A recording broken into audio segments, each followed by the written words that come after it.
important for our island, and I know that it is done yearly also. And I am very grateful and thankful for all the work that you do and your team, and also the University of Guam. As you know, I have always said that water is the most important, um, and very critical to our livelihood.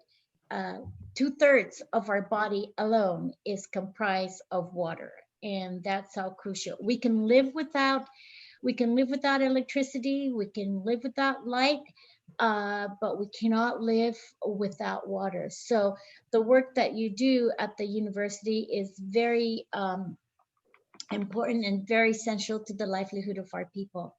I want again to invite you for the invitation, half a day, to all of our friends out there. Thank you again. I think we should not have to wait until our well is dry to know how much water is important. And like I said, it's a very central element of our daily lives. And it's sometimes something that we take for granted. And we should not do that. The northern Guam Lens Aquifer supplies about 80% of Guam's population, and it's very important that we protect those lens.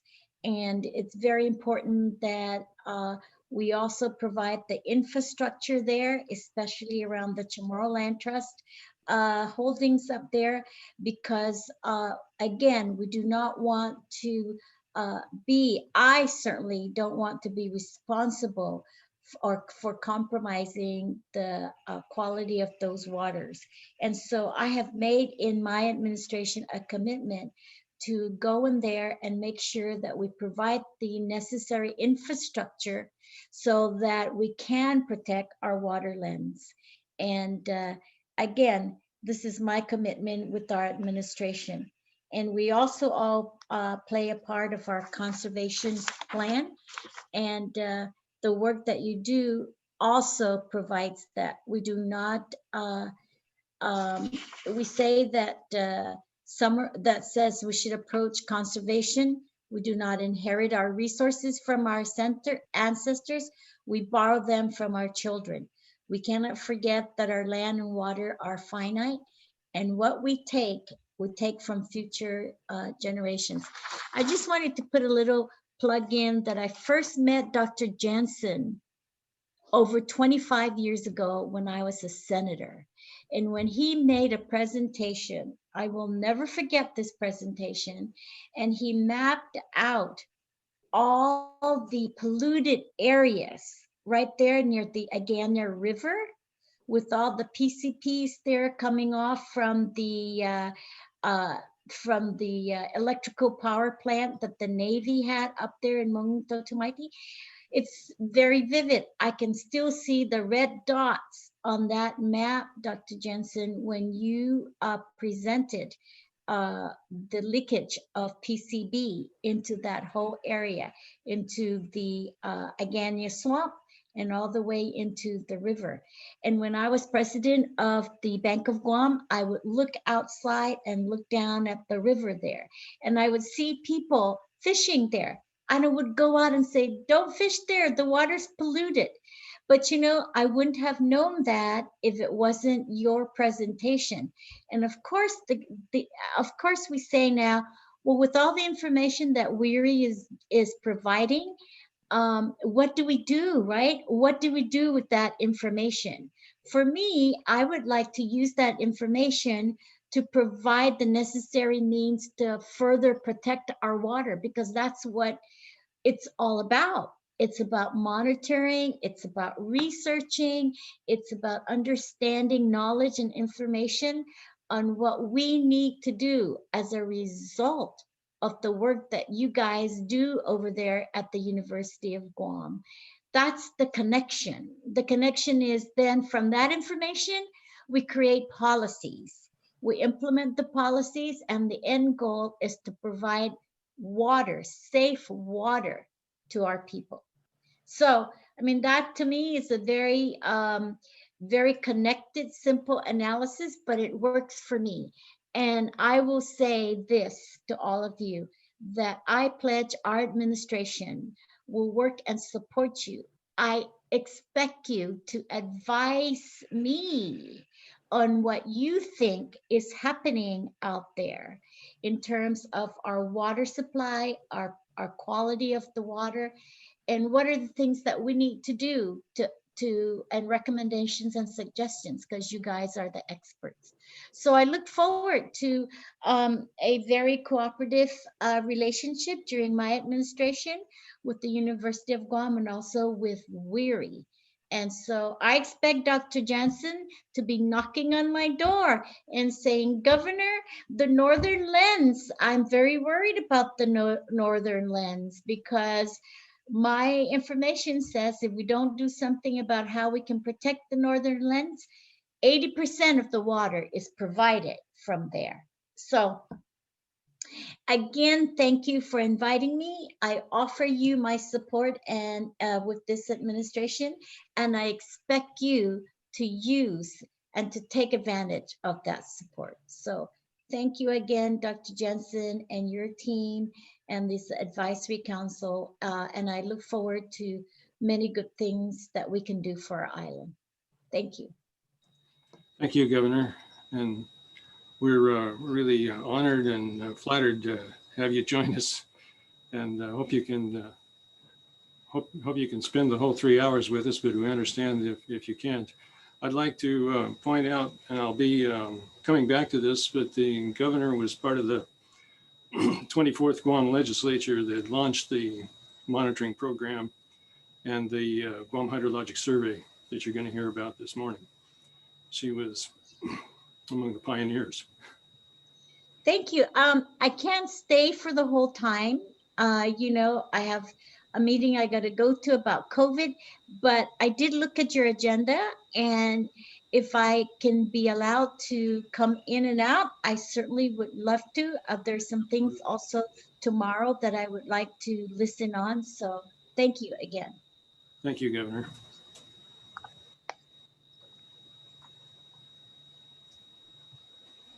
Okay. Hi, Dr. Jensen. Before we do continue on with the introductory remarks, I also did want to acknowledge the presence of our Senator Will Castro, as well as Commander Joshua Perry, who is joining us from Joint Region Marianas. I'd also like to acknowledge the Assistant General Manager of Guam Waterworks Authority, Mr. Paul Kemp. Thank you for joining us. And back to you, Dr. Jensen. Great. Thank you, Amanda. Well, it's my pleasure to welcome everybody to this first session of what's going to be 4 online meetings that cover the advisory council meetings for our entire constituency, which is Guam, CNMI, and FSM. So there are going to be 4 sessions over the next 2 weeks. This is the first one. There will be one, as you can see if you've taken a look at your schedule that the GLE team sent out. We've got CNMI on Thursday, next Tuesday, FSM, and then next following Thursday on the 29th, Guam Part 2. So this is the first of 4 sessions over the next 2 weeks. This is actually a combined conference in partnership with our local chapter of the American Waterworks Association, of which I'm a member. And in fact, the reason that we're holding these meetings the way we are is because their mini conference back in August was the inspiration for me to approach the global learning and engagement people here at UOG to facilitate it for us.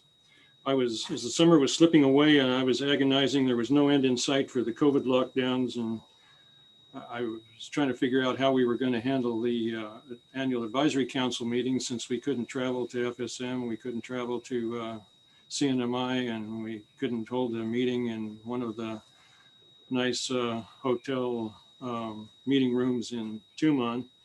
So, but I logged on to the AWWA conference, which was facilitated by by Carlos Titano's team from Global Learning and Engagement. And I was so impressed. It was a head-slapping moment. I could see how well that conference was going on. So as soon as it was over, I called Carlos and said, "Can I sign up your team at GLE?" And he jumped on that.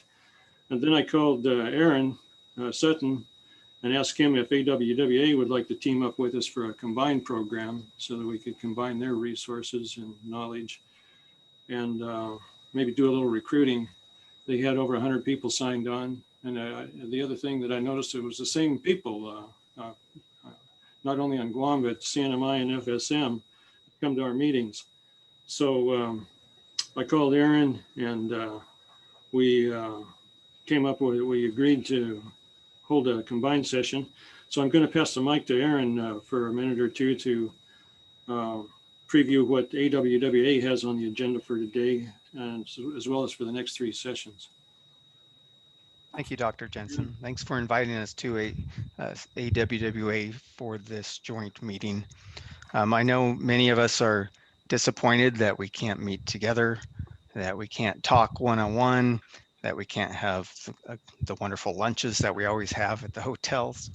But there are some things that, some benefits to the way we're doing this. We're able to share knowledge and experience from one island to the next, in between islands and island groups, with limited or less cost, less amount of time, or instead of spending a full day, we're spending 3 hours. And so we're going to take advantage of this as much as we can, AWWA and WERI.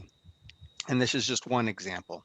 And we hope that you enjoy it. We look forward to these next 4 sessions, and we look forward to future ones, as we'll discuss during the AWWA business meeting at the end of this.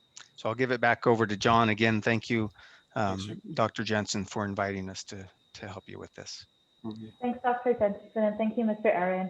Before I hand it back over to Dr. Jensen, I also do want to acknowledge the presence of Senator Telos Taitigui, who also has just joined us. So welcome, Senator. And back to you, Dr. Jensen. Okay, thank you, Amanda. So, like the governor mentioned, I'm struggling with this technology and figuring out how to keep up with the cues here. I want to say one more shout out to the Global Learning and Engagement team. These folks are really terrific, and I think you'll be impressed, as I was, by the way Amanda and Michelle and the rest of their colleagues are going to facilitate the event today. So I take my directions from them. So I think it's time for me to launch into the first presentation here, which is about WERI, who we are and what we do. And I think Amanda's going to put that up on the screen for me.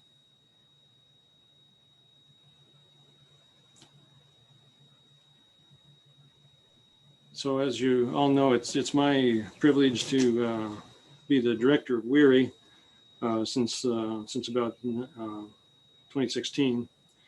And I'm going to take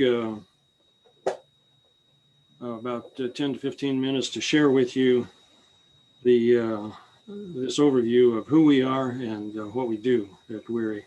I'm going to go straight into introducing our people and mission and our services and products, and I'll save things like the organization charts and funding structure and details of the history for another day.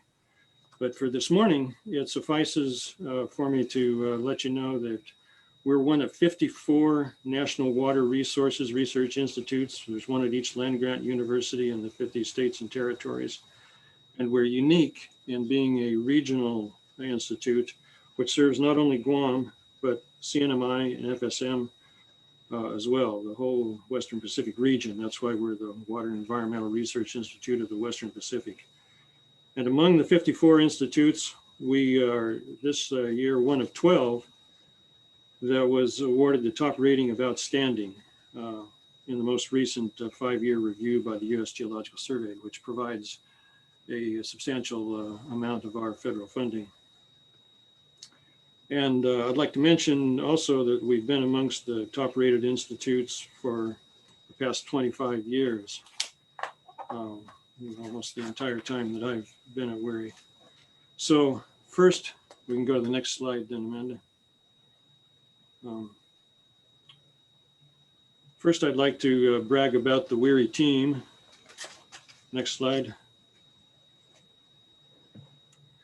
We're fortunate to have an extraordinarily talented and dedicated administrative staff that flawlessly processes our personnel actions and our purchase orders, while they administer over 40 project accounts for federal and local funding, totaling more than $2 million. I'm going to tell you more about our research staff who run our water quality lab in a few minutes, and let them tell you about themselves too. They're on the program for one of the presentations this morning. We have 7 faculty positions, and when we're full up, our expertise includes earth science and civil engineering, and spans the whole water cycle from meteorology through surface water, groundwater, water distribution, wastewater treatment, plus hydrogeology and geospatial analysis. We were saddened last year by the unexpected loss of our wastewater engineer, Dr. Joe Rouse, and at this meeting we'll be re-extending our standing invitation to contribute to his scholarship fund. Next slide.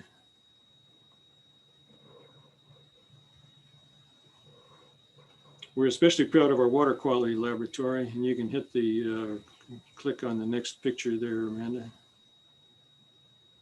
which supports not only our own research, but also our other UOG research partners, local agencies, local federally based agencies that are on the island here. And they provide services to local businesses and households that save them the expense of shipping materials to off-island labs, which often require special handling and can cost thousands of dollars, tens of thousands of dollars. And we can do that work right here without those enormous expenses. And by the way, we're working through RCUOG, Research Corporation, UOG, to gain a federal grant for a new building for all of WERI, but in particular, our lab will double its lab space and expand the volume and scope of services. And you're going to hear more about the lab here in a few minutes. So next slide. Next, I want to brag about the enormously talented team of graduate and undergraduate research assistants that are WERI's scientific labor force. Student research assistants, especially graduate students engaged in thesis research, are the frontline troops of science. You're going to be hearing directly from some of them this morning and later on in the sessions.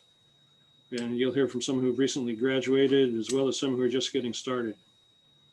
And you're also going to hear from a couple of our talented undergraduates whom we're hoping to recruit for the graduate program. But it's tough competition because everybody else wants them too. Next slide. When you come through the front door at WERI, you'll see our brag wall where we display the awards, national awards, university awards, local awards that have been won by our former and current students for the work they've done at WERI. Cultivating local talent is part of what we do. And next slide. To cultivate that talent and to obtain and train our cadre of first-rate student researchers, of course, there's a selfish interest in this for us. It's the work they do that produces the data and the results that to go into the research we do. WERI faculty teach courses and fund and lead thesis research projects in the university's environmental science program. In fact, it was WERI faculty primarily who started it 26 years ago. And since then, the program has graduated over 60 students, and the WERI faculty, who make up about a third of the environmental science program faculty, have led 2/3 of those student theses over the last 25 years. WERI faculty, including and especially our late partner Joe Rouse, have also made essential contributions to the launching of the new School of Engineering. And I've invited Dr. Kay to give us an update at the end of next week's meeting on the School of Engineering, which is scheduled to graduate its first class next May. Next slide. So this local thesis research does more than just get a student a degree on and get his or her advisor a publication. It benefits the whole community, produces results that are used by resource managers, policymakers, engineering professionals, school teachers, the general public. Our local research with local students working on local problems is an important investment for the community. So next slide. I'm also pleased and proud to report that our alumni now include water resources professionals on Guam, including the staff at GWA, the private sector here, as well as throughout the region, and includes also some faculty at other universities who got their graduate program started here at the University of Guam in the graduate school and are now assistant professors at in engineering and environmental science around the country. So I'd like to move on to what we do now. Next slide. Next slide. Our mission in exactly 25 words is to provide trustworthy and timely research, instruction, and advice to support scientifically informed development and effective management of the freshwater resources of Guam, CNMI, and FSM. Next slide.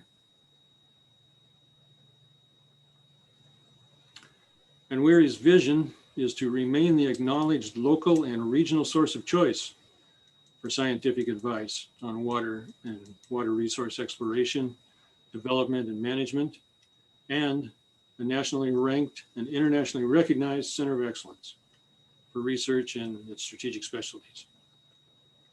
To fulfill this vision, WERI will maintain broad expertise in the essential subdisciplines of scientific and engineering hydrology and leverage its expertise with strategic partners and collaborations. And you're going to hear more about that as the morning goes on.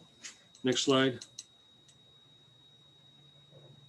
Our core values are reliable and honest science, consultative decision-making and across-the-board teamwork, superb instruction and conscientious monitoring, earnest service to the community and university, and sincere partnerships with public and professional agencies. Next slide.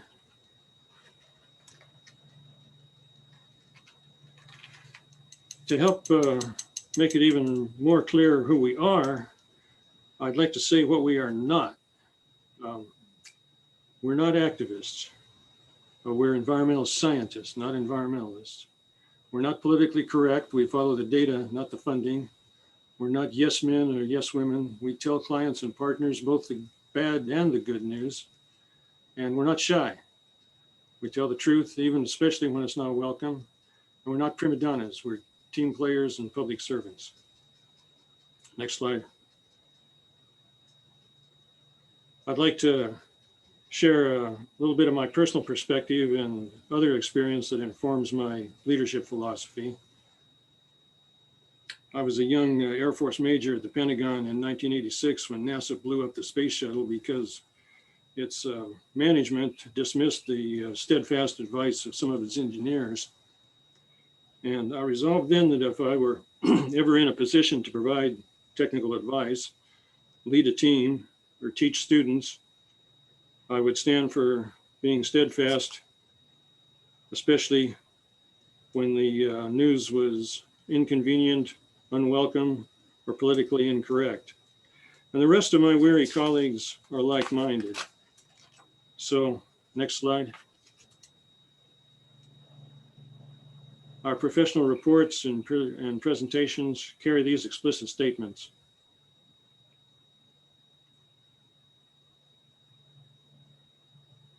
We do our best to get things right. We welcome, we even seek critical review for our work. Even if the news is bad, unwelcome, or unpopular, we stick to what we find and we stick to our best judgment.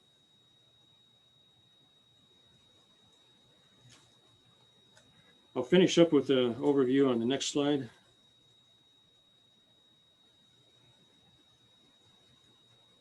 overview of some of the activities that you're going to be briefed on. As I noted at the beginning, next slide. WERI products span the natural water cycle and cover the entire West Pacific region. Next slide. Among our major achievements is the online aquifer database that you're going to hear more about. Next slide. We also built and now maintain the hydrogeologic map of the Northern Guam Lens Aquifer, which has become the central and indispensable tool for successful exploration, management, regulation, development, and planning. Next slide. You're going to hear more about our website, which is the central platform for all the information generated by WERI. Next slide.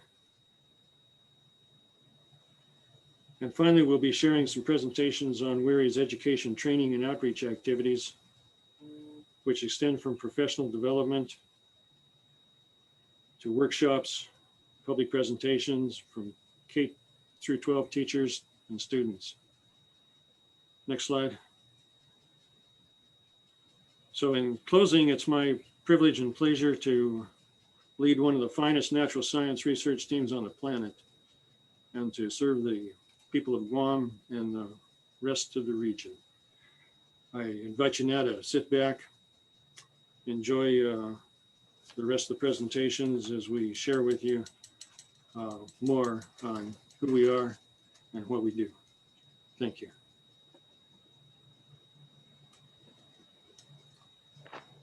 Good day. Thank you, Dr. Jensen, for the introduction of WERI. We'll be moving on to the WERI Services Program, starting with the Guam Comprehensive Water Monitoring Program, presented by Dr. Jensen and Mr. Hopkins.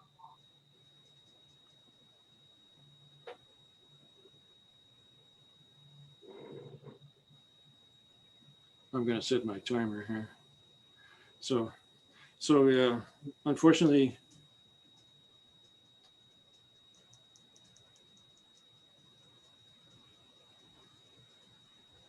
you're going to have to hear me one more time here before I turn it over to my team. See, am I?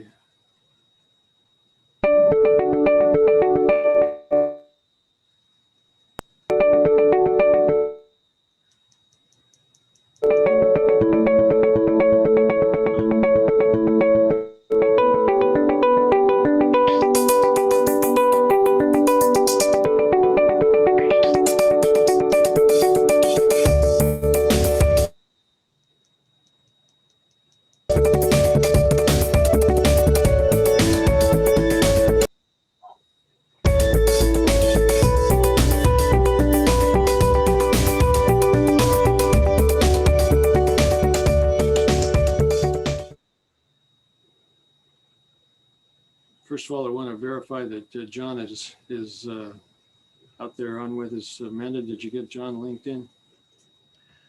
Let's see, can you see and hear me? Yeah, I can hear you. I'm okay. okay. I can see you now too, John. Okay. Okay, good. John is my counterpart, and I promised him I'd leave him time here to have the last word on what I'm going to share with you. So let me launch into that before I use up any more of the time on the clock here.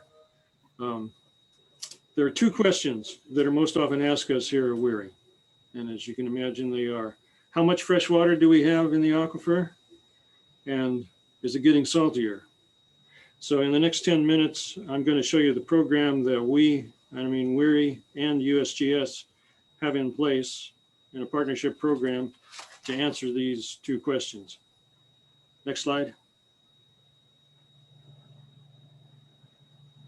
The present system owes its existence to two actions by the 24th Guam legislature, and Governor Leon Guerrero will remember this, back during the record drought that was brought to us by the 1998 El Nino.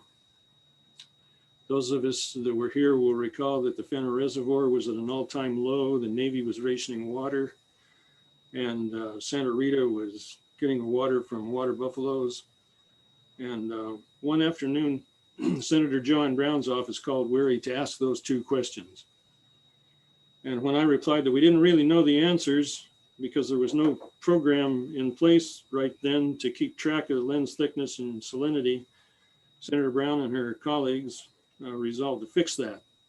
So in April, they established the Comprehensive Water Monitoring Program, or its acronym is CWMP, which provides Guam's share of the funding for a nationwide local federal program to which the U.S. Geological Survey also contributes funding, to deploy expert field teams once a quarter to collect data from wells, stream gauges, and rain gauges on Guam. For the CWMP, WERI is the local partner agency. I want to say that USGS sets the national gold standard for collection and management of hydrologic data.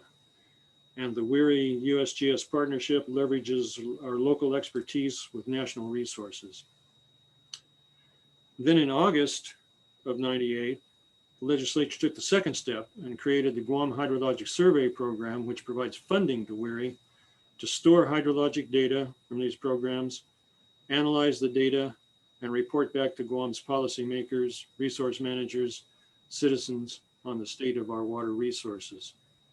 So next week, on Thursday, the 29th, part 2 of this meeting, you'll get to hear this year's State of the Aquifer report from one of our alums. Next slide. So fast forward 15 years, when the military buildup was getting underway, and in 2013, the results of a collaborative aquifer modeling study indicated that with the increased development that we expected, future droughts could result in localized increases in salinity in different places around the aquifer. So WERI and USGS recommended extending the monitoring program into the areas slated for new development. We also noted that the existing system, which was now more than 15 years old, needed repairs and upgrades. So in 2016, GWA obtained a $3.7 million grant from the Office of Economic Adjustment to rehabilitate and expand the system. GWA set up a program management team to coordinate the expansion with DoD and enlisted WERI and USGS to provide technical advice and assistance. And so that's where we are now. The ongoing agency effort is now called the One Guam Monitoring System Expansion and Rehabilitation Program, MSERP. Next slide. MSERP is ongoing, and you're going to hear more about it. Our goal is by the end of 2022 to have the expanded DoD GWA monitoring program in place, and it will be called the One Guam Aquifer Monitoring Program, or the acronym is OGAM. Next slide. Here's what the current CWMP system, which is to be rehabilitated, looks like. And you'll see the absence of coverage north of Manilao and north and east of Jigo and Dedido. This is going to be addressed by MSERP and OGAM. Next slide.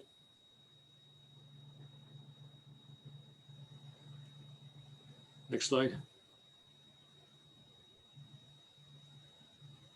So here's an example of what these wells tell us. This is from EX7, which is on Wettengel Junction.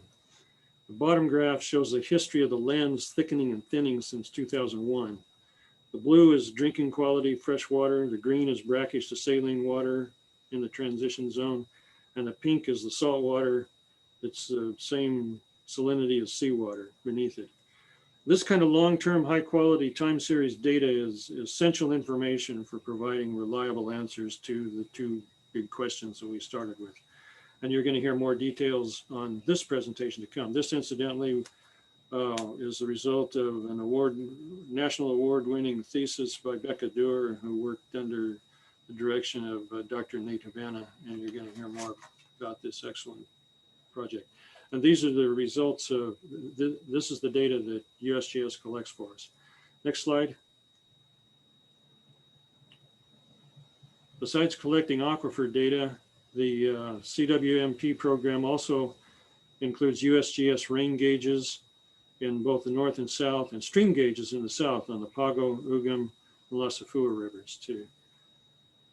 And as you know, GWA gets drinking water from the Ugam plant. Next slide. So the yellow dots on this map show the existing CWMP wells that are to be rehabilitated. The green dots are the new wells that are to go into the newly developed areas, mostly on DOD land. And as the new wells are drilled, we plan to collect video and other data on aquifer properties in the from the fresh boreholes. This is a one-time opportunity to gather really useful data on the plumbing of the aquifer. Next slide. So this is what the expanded new OGAM system will look like, with the production wells shown as the small dots in the background. You can see we'll have really good coverage of the whole production zone of the aquifer in all of the subbasin or the basins that contain production wells. Next slide.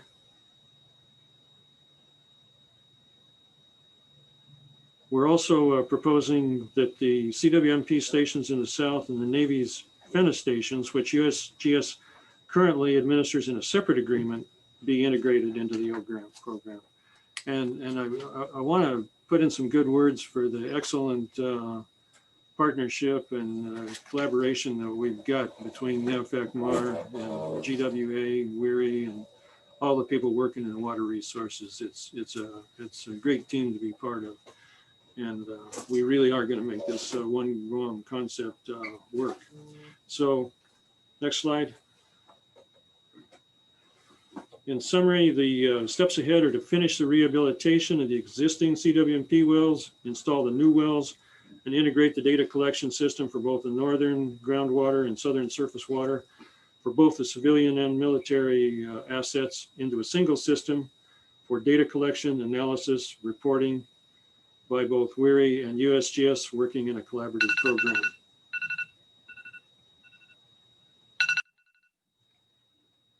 And speaking of collaboration, I'm going to give the remaining time to my colleague and counterpart, John Hoffman, who directs the Pacific Island Water Science Center, and I'll let him have the last word. I think you got about 2 minutes, John. Okay, well, I don't have a timer like you, Dr. Jensen, but I'll do my best. Thanks for I'm sorry? He was cooking eggs. Yeah. Okay. Well, first of all, thanks, Dr. Jensen, for giving me a little bit of time at the end here. And so this is my very first WERI Advisory Council meeting. So I'm really excited to be part of it this year. And just by way of introduction, I know most of you folks on this call don't know me. I'm new to the Pacific Islands Water Science Center, although not really. I actually started my career with the USGS about 32 years ago with the what is now called the Pacific Islands Water Science Center. And my career actually started out in the CNMI, and I worked in Saipan and a lot in Guam. That was back in the late 80s and early 90s. So I'm very familiar with the region and the challenges you folks face. And so for those of you not in the federal government world right now, you might not know this, but we're right in the midst of annual performance appraisals.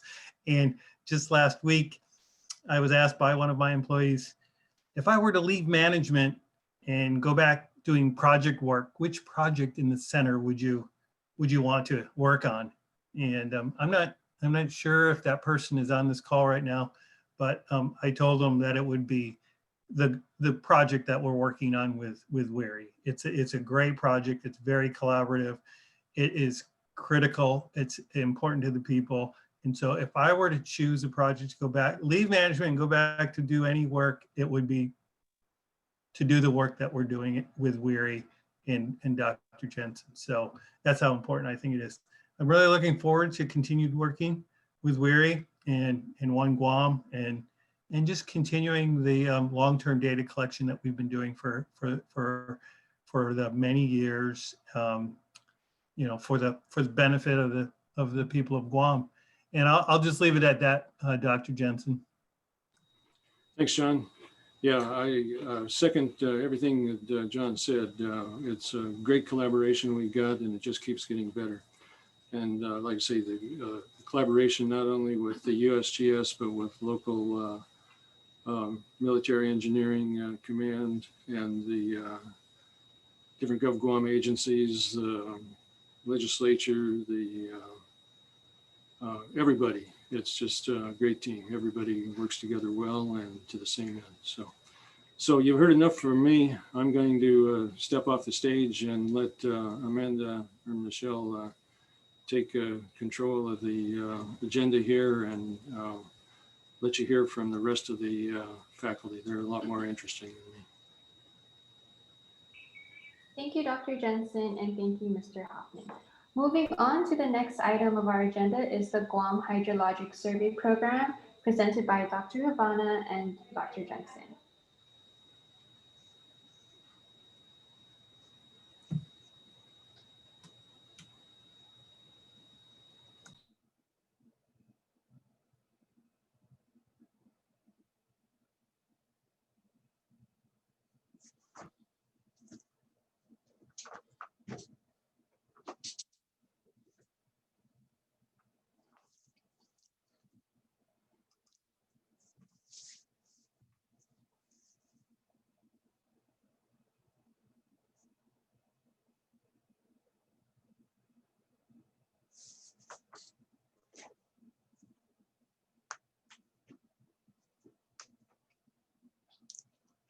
All right, thank you, Amanda and Michelle and Hoffaday. WERI is responsible for organizing and operating the Guam Hydrologic Survey. We're basically doing research analysis with the collected data and reporting and presenting interpretation of results. Let me present WERI's operations and then how GHS is all about everybody winning. We organize the GHS program to support objectives of Guam's Public Law 24-247. Our research advisors are the WERI faculty who are connected to research activities. For research activities, next slide, please, I'm sorry. For research activities, we focus on groundwater modeling, maps, and water quality. GHS lets us have research assistants who will produce research products as graduate thesis, technical reports, and ultimately publications. We collect, organize, and use pertinent hydrologic information from interagency partners, GWA, GIPA, Bureau of Statistics and Plans, DPW consultants, and USGS. Some of the products are the borehole database and production well information. Our web developer, an undergraduate RA, take the organized data and reports and make it accessible to the world. If you've been in our NGLA tour and workshop, you took part of our outreach. We've had attendance from Guam DOE administrators and teachers, GWA, GIPA, EOG, CUC, legislature, US Navy and Air Force, private sector executives and visitors. It's quite a program. Now I'd like to continue with our stars, the students, research assistants. All of that data collection you heard about, next slide, please. All of that data collection you heard about help us build reliable groundwater models. GHS helped USGS groundwater modeler Steve Gingrich build the NGLA model. Why build groundwater models? Because of our thick Vados, deep well, and limestone plateau, it is expensive to drill and monitor 100 observation wells next to each production well, reaching down to over 300 feet deep. And even if we could, we would still pursue the use of groundwater models because it is the state-of-the-art means for evaluating aquifer performance, optimized well configuration, and many aquifer test scenarios. Now, Mr. Aguilo, here in the picture, is my first student to break 100% in one of my hydrogeology exams. I said, we got a winner. And when we asked him to do this project, He smiled at us like he's doing in this picture and said yes. He's building a first ever WERI 3D model of our most abundant basin using the latest top of the line modeling platform, Aquaveo GMS. This model could help GWA determine investments towards optimal placement of wells. Please see Mr. Aguilo's presentation in the next GUAM Advisory Council session on the 29th. GHS makes Mr. Aguilo smile. When he graduates next year, he will be prepared to continue and compete in his plans to pursue a PhD. That's GHS. So you are worried about water quality concerning wastewater? Maybe, well, we should be. Here is our undergraduate GHS superstar. Oh, I'm sorry, next slide, please. Here is our undergraduate GHS superstar, Ms. Jezrelyn Bulaklak, undergraduate chemistry biology major, who will present to you her analysis of nitrate trends, possibly wastewater in our groundwater, and her pursuit of writing the technical report. For the students, you see the GHS is a program that gives Jezrelyn an edge. When she graduates, she will have a thesis-like technical report. We will pursue a publication. She gains research experience, develop her research writing skills, basically an awesome application and portfolio in her pursuit into graduate studies. That's a win-win-win. A win for WERI, other students like Jezrelyn, UOG, the next school she will attend, the legislature, GWA, GIPA, public health. How many wins is that? So please come back in the next GUAM advisory session on the 29th when she presents and see for yourself what her research will show us about wastewater and the quality of our aquifer. GHS does that. Now here's more. Next slide, please. Well, what good is it if you can't get the GHS products in your hands? Part of the public law requires data repository and report distribution and access. Now you can download it more than 50 times. I know there are some who live to download information. They just want to download everything and take up their hard drive. That's you and your freedom. It's been quite a source for it's quite a source for hydrologic data and information. With the GUAM Hydrologic Survey website, you can do that. Mr. Glenn Aguilar, another undergraduate talent coming from UOG's chemistry biology program, is our new web developer. He came to WERI first with a serious look in his face. Now he is all smiles. So GUAM's water information resource is in WERI's hands. Well, now it is in your hands.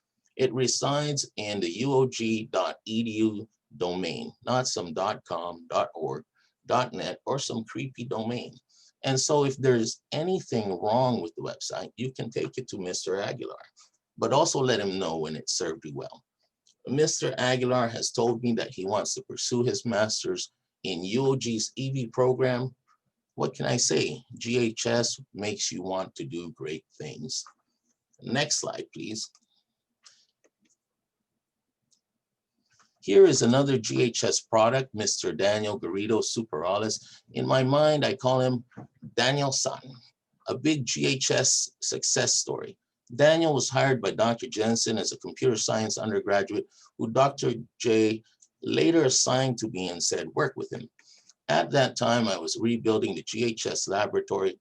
I had him help me flip the lab. We were putting up some shelves, excuse me. And he stopped to ask me, Dr. Bana, what do we really do around here?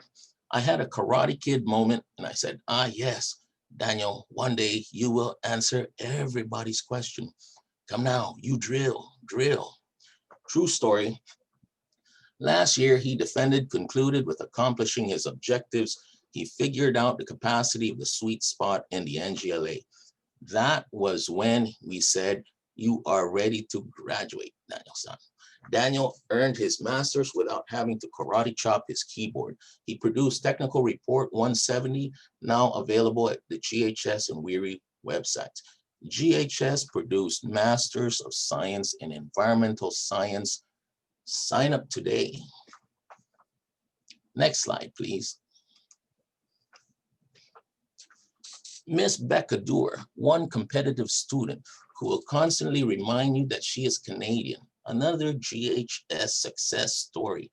When we are talking about the dynamic response of the freshwater lens to natural variations in recharge, Northern Guam Lens Aquifer, Jigo Tumon Basin, we simply say Becca's thesis. Talk about a winner. We sent Miss Doer with her thesis poster presentation to the national stage, the annual National Groundwater Association Summit 2018, and she leaves winning the Far Volden Scholarship. Then she defends her thesis in Fanyam Noken dry season 2019 in a packed WERI conference room. I haven't seen that since Reagan and Seeger's geology map sections of Guam in the late 90s. And then after gets the Presidential Thesis Award. With the help of Mr. Aguilar, we published her technical report 168 and also a journal publication out of it. We established how to observe our freshwater lens over time and see how El Nino, big storms, and long drought affect our water source. What did I say? With GHS, everybody wins, even Canada. Dr. Jensen, next slide, please.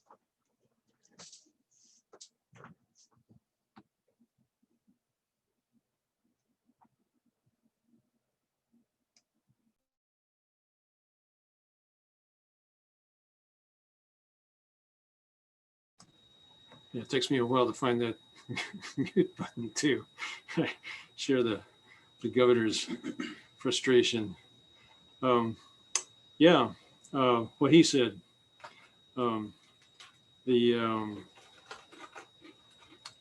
GHS is the program that pays the salaries for our students, the research salaries for our faculty, and pays for the equipment and the software that they need to do the kind of analysis and the kind of work that Dr. Urbana just showed you. So we're grateful to the legislature for their support, Guam Waterworks Authority for their support. They've funded a number of projects you're going to hear about too. And we're moving in the direction here now that we've got the One Guam aquifer monitoring program in place. And as I mentioned, we're going to, our plan is to expand that to include the southern assets as well as the northern assets for both surface and groundwater. We're moving towards having a complementary program between USGS and WERI, not only in collecting the data, but in analyzing and reporting on it. So we're going to, as I mentioned, leverage the talent that Dr. Urbana just put on display here with the resources and the experience that USGS has to offer. And it just keeps getting better. So thanks, Dr. Urbana. Turn the mic back over to you.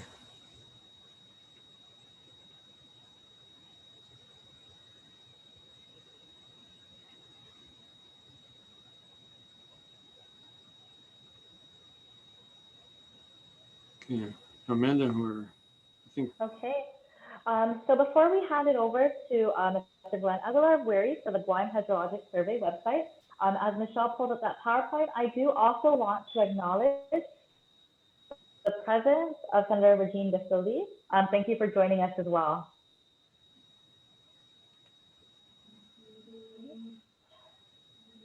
So with that said, Michelle will be pulling up the presentation, and I'll go ahead and spotlight Glenn, who will be speaking for the next presentation.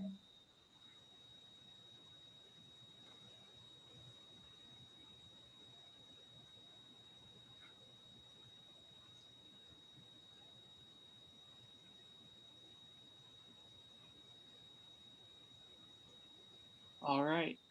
Well, Day and good morning, everyone. As you all know, my name is Glenn Aguilar. I'm one of the new research assistants at WERI under the Guam Hydrologic Survey. And my main role at WERI is as the WERI and GHS web developer. As a web developer, I'm responsible for reviewing and disseminating information regarding WERI and GHS. And for this short time, I'll be talking about how what I've done so far, how to access data, and future plans I have for both the WERI and GHS websites. Next slide, please. Okay, so when I first started at WERI, I spent a lot of time working on this one document. Dr. Haban already mentioned it before, but I started working off with Technical Report 168, and originally I started working on it to update the information uh, to the most current data points that we have, um, because it's actually part of an ongoing study with Brigham Young University. So as a web developer, to disseminate that information, I had to update it as well as share it. Okay, next slide, please. Now this is where I start talking about more about being a web developer. And if I'm to be honest, my job is pretty easy. But I only have these two software programs to thank for that. And this is FileZilla Pro and WordPress Editor. With FileZilla Pro, I'm able to upload the documents and documents, maps, PDFs, everything that's on the website um, that you can print out pretty much. All those specific documents I upload to FileZilla Pro. But WordPress, on the other hand, is where all the magic happens. Here's where I really have to, be creative so I can really make the websites as you see it look really interactive and something that you'd want to visit every now and then. So yes, with that said, without these two programs, my job would definitely be pretty difficult, very much specialized, since what these do is they eliminate that need for having a code to create a website. So pretty much anyone else can do it. Okay, next slide, please. Okay, so here I have the web page version of Technical Report 168. If you can access this by going on the GHS website and selecting Lens Dynamics. And the cool thing about, the special thing about this technical report is it's the first page under this groundwater menu tab that we want to build over time. So as the years go on in the future, we'll definitely see more underground water. So yes, you can access this through guamhydrologicsurvey.uog.edu under Lens Dynamics, groundwater tab. And pretty much all you'll see here is the technical report as you see it, as the document is. And if you want the actual technical report or the research publication that went along with the TR168, you can find that at the top of the webpage as the hyperlinks, and you can download it as well. Okay, next slide, please. Okay, so I've been talking about technical report 168 a lot, so I'll be moving on to how you can actually find some data on the GHS website. So at the top of the top menu, you can find the data tab, and under that, there's two databases that I've updated to recent years, and that's the chloride and production database and the borehole database. And if you want to, or I'll be talking about the borehole database just for simplicity's sake. But if you want to find data on the chloride and production database, it's pretty much the same thing. Okay, so where am I? Okay, so to access data, you click on borehole database, and then you'd scroll down. Next slide, please. Scroll down to what you see here on the left, and this is just the basic listings of different maps we have. To locate different wells. and from there we can find the information. So what I have here, for example, is I have the owner operator map. So I clicked on that and it redirects me to Google Maps. Next slide, please. So what you have to do to find a well is you have to either select a well by clicking on it, or to search a well under the search bar. And then what you do is you just scroll down, and then you can find data linked to those wells through the GHS website or the USGS website. Okay, next slide, please. Okay, so moving on. If you want to find some research publications, such as WERI technical reports, you can see that in the library tab under the top menu under GHS sort and search. Next slide, please. So this will bring you down to the different listings of publications we have. And this is just one of those. For example, the listings of all the technical reports WERI has published over the years, all the way from technical report 1. Okay, so and yes, you can find anything that's related to it, given they have the same keywords. You can search it in the search bar. And now I can talk about the GHS website, but I'm also the WERI web developer, so I'll be talking a little bit about that as well. Next slide, please. Now, WERI found at weri.eog.edu is a lot less, more general. So it's less specialized when it comes to having to create new tabs and whatnot. So just to make everything simple. But just for, I'll just be giving some examples of what I've done so far. Next slide. And some of these examples are like I've updated the WERI news and events page, and even this the slider that you see at the WERI homepage. Pretty much they include all the upcoming events and up-to-date news. Next slide. So one of my bigger accomplishments regarding the WERI website is creating this web page that contain all the WERI faculty CVs. And you can, just like the GHS website, you can find their actual CVs under their individual tabs, and as well as just scrolling through the tabs. Okay, next slide. So future plans. If you recall, it was a big, it was kind of tedious trying to extract data from the borehole database and the chloride production database.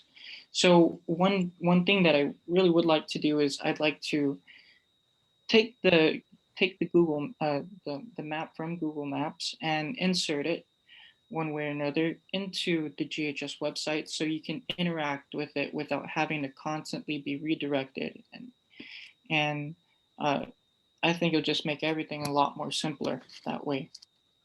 Other than that, I know I will have some minor updating and uploading of reports to both the WERI and GHS websites, so you can expect to see more information coming out soon. And that concludes my presentation. Thank you.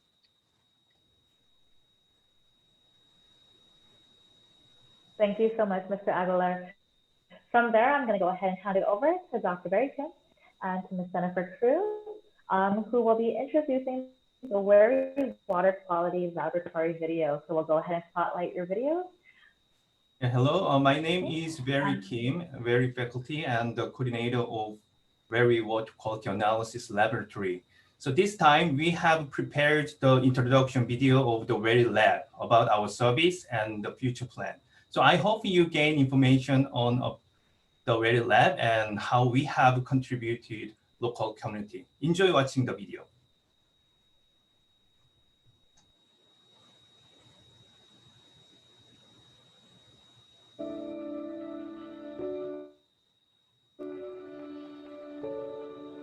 The Water and Environmental Research Institute of the Western Pacific, also known as WERI, was established at the University of Guam in May 1975. The role of the institute is to facilitate and conduct high-quality research that addresses water problems and water-related phenomena, train students, teachers, and future water resource professionals, and disseminate research results to the community at large. Consistent with the regional role of the university, the institute devotes part of its program effort to Western Pacific Islands other than Guam. It is the only research center of its type to the unique conditions that exist here. The institute draws from the varied expertise of its research faculty members, University of Guam faculty, research affiliates from other universities, and local. In 1980, the WERI Water Quality Analysis Lab, also known as the WERI Lab, was established to assist researchers in water pollutant analysis. Jennifer Cruz, and I'm the laboratory manager of the Water Quality Lab. My name is Crispina Herrera Tagudin, Lab Tech 3. I studied at WERI December 1985. My name is Mallory Duegius, and I am the chemist at the WERI Water Quality Laboratory. My name is Lourdes Mofness. I'm a graduate student in the ED program, but I'm also a research assistant too over at the WERI Lab. The Water Quality Laboratory was first established in 1980 in House 28 of the Dean Circle, and it moved to the current WERI building in 1990. The laboratory was established to support research for water quality analysis. But in 2000, the lab was certified for the testing of total coliforms and E. coli, as well as lead by Guam EPA. This was to support the lead and copper rule that US EPA had regulated. Since then, no other testing parameters were certified until we hired a chemist in 2016, where now we have the manpower to offer more services as far as certified testing. In 2017, we added certification for the heterotrophic bacteria analysis. This was requested by many of the food establishments who are serving the military bases. And the same year, we added nitrite and nitrates in our certification. The last certification that we obtained was in 2018, which is for copper testing. I conduct instrumentation analysis as well as conduct microbiological, organic, and inorganic analysis. I have to go out in the field and collect samples from all the construction sites. New buildings, new residential areas. I have to go out and collect samples for lead and bacterial tests. Part of my duties is helping making reagents and standards, and also helping analyze the samples we get. So that includes metals analysis and nutrients analysis, in addition to bacteria analysis for the water samples. Some of the instruments we have in the laboratory are atomic absorption spectrometer, which is used for lead testing in other metals. And then we also have the flow injection analyzer that we use to analyze nutrients in water, such as nitrates, ammonia, and phosphates. We also have a gas chromatograph, which is analysis for research purposes. And of course, we have the standard lab equipment, such as the pH meter and temperature meters. In addition to the total coliforms, E. coli, and heterotrophic bacteria, we also analyze pocket bacteria, which is used to monitor surface water or recreational waters on Guam. Our customer base consists of construction consulting companies, but we also have food and beverage establishments, hotels, airlines, and other government agencies. We also serve companies and other organizations within the region, such as CNMI and FSM. WERI officially became the first regional water resources research institute in the WRRI program by extending its mission to the Federated States of Micronesia, or FSM, in 1991, and to the Commonwealth of the Northern Marianas, or CNMI, in 1997. The designation has opened a broad new spectrum of research and service opportunities for the University of Guam. Water research institutes in the country, we are one of only 2 that have a water quality laboratory. That's one of the reasons that we are highly rated. In fact, we're one of only 12 institutes that received the top rating of outstanding in the last 5-year review. We've been consistently in the top rated category. Developed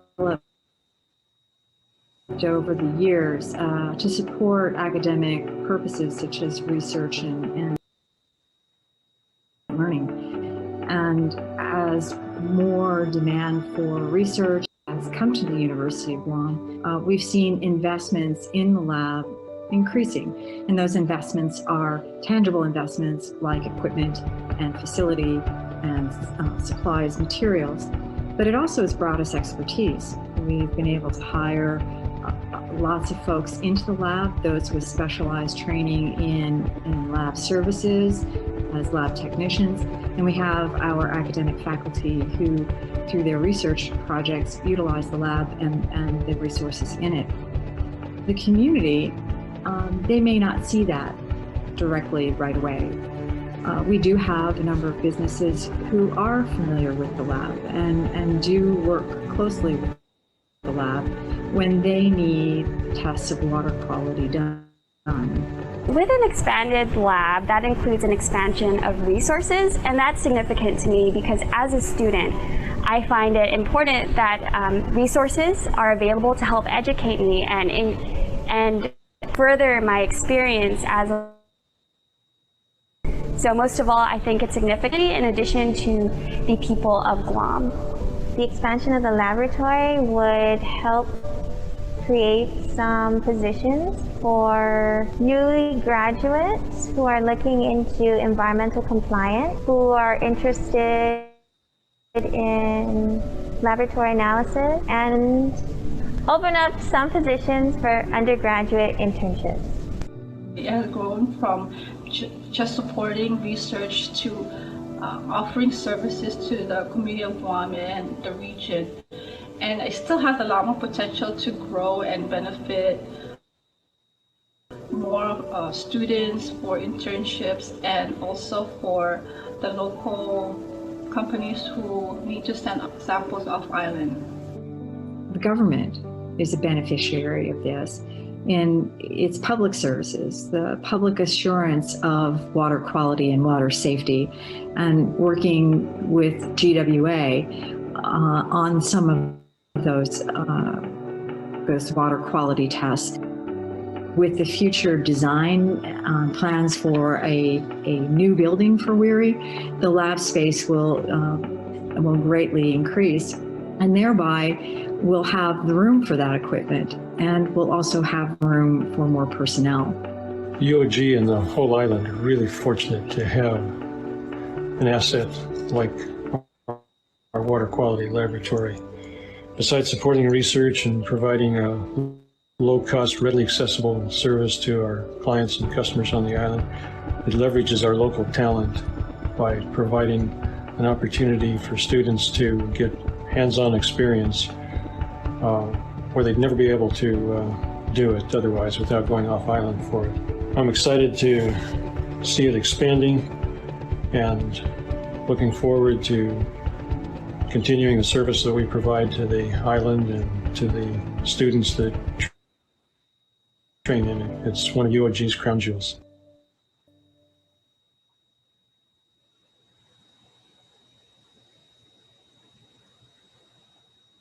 Okay, with that, I will hand it back to Dr. Kim and Ms. Jennifer to talk a little bit about that video presentation.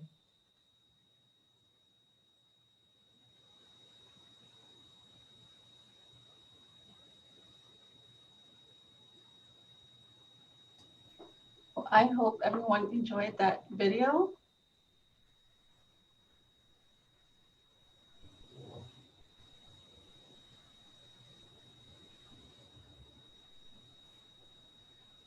Yeah, if you have some more questions, and then we have a discussion session, so we welcome to ask anything about WERI Lab. Thank you so much. Thank you so much, Ms. Jen and Dr. Kim. From there, I'm going to go ahead and spotlight Dr. Razan Jones, who will be presenting on the WERI Water Quality Laboratory Business Model Study. I'd just like to say we couldn't run GWA without WERI's lab.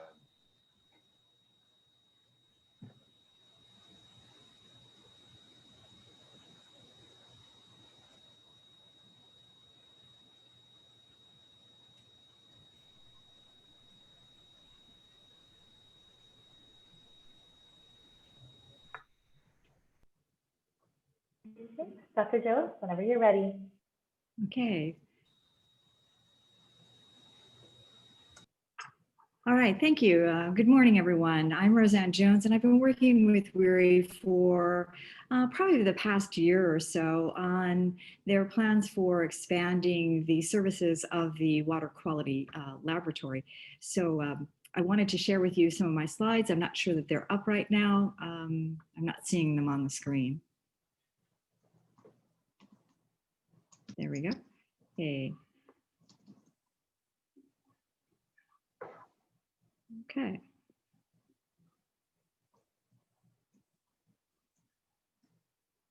There we go, much better. All right, so the presentation that I have for you today is really a highlight of some of my work with the WERI team to take a look at how it supports research, how it engages in working with the island's economy, and to take a look at this incredible finding that as WERI has progressed from research, its research enterprise, through helping private businesses, it also has a larger effect in helping to grow Guam's economy. So let's take a look at how that happens. Let's go to the next slide, please. I've titled this presentation of Science and Enterprise because I've been doing some research over the years that looks at how universities leverage the growth in its research enterprise to move it towards a more commercial enterprise. And we see this in lots of ways, most notably with what's going on with the pharmaceutical industries and how they've grown from this strong base of academic research and have partnered with industry to now bring growth enterprise and opportunities for the entire economy. So I'm titling this presentation today on to focus on of science and enterprise, to focus on WERI's value, service, and growth. Let's take a look at that. Next slide, please. So the opportunity of science and enterprise, as I said, really follows a trajectory of recognized achievements in research. First and foremost, you have to have that, which WERI does.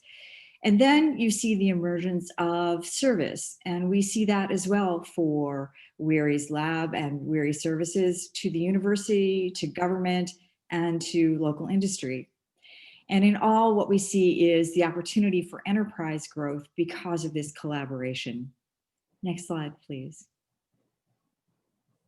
So we have a value opportunity. Let's take a look at what that value opportunity is. What I'd like to highlight here is it has a working environment for collaborative research, but the emphasis here is on convenient, that it's local, it's here. The investments that we have made are right here on island, and the value that spins to not only WERI, but to the entire island comes from its being here, being local. Next slide, please. So let's take a little closer look at its research value. WERI has an incredible research portfolio that Dr. Jensen and others have profiled for you this morning and will come later on today. But what I'd like to look at is how this research portfolio leverages into economic activity and economic growth.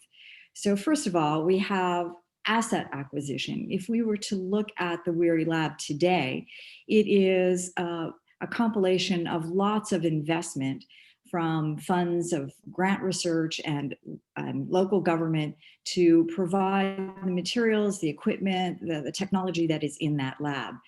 That has great value for us.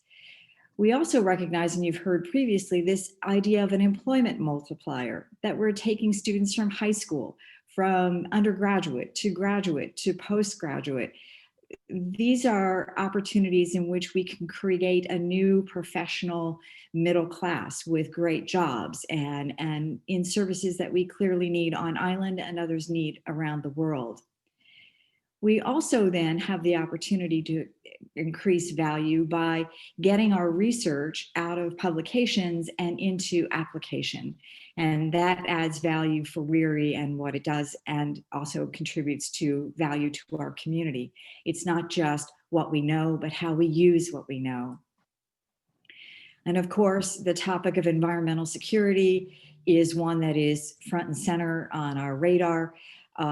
With our regulatory processes and our concerns by our community about safe water, access to water, and the quality of that water. Finally, everything that we have in our research value really spins from the reputation that has been developing over many years under the leadership of Dr. Jensen and his team and the University of Guam and its local partners. That reputation is strong, it's solid, and from that we can see growth opportunity through this research value. Next slide, please. Now I'd like to change a little bit to its service value. What is it doing in serving the community? Next slide. Here we see that, again, WERI Analytical Services support research projects that they get from various funding agencies. In other words, WERI services are being funded by the many for the benefit of all of us on island.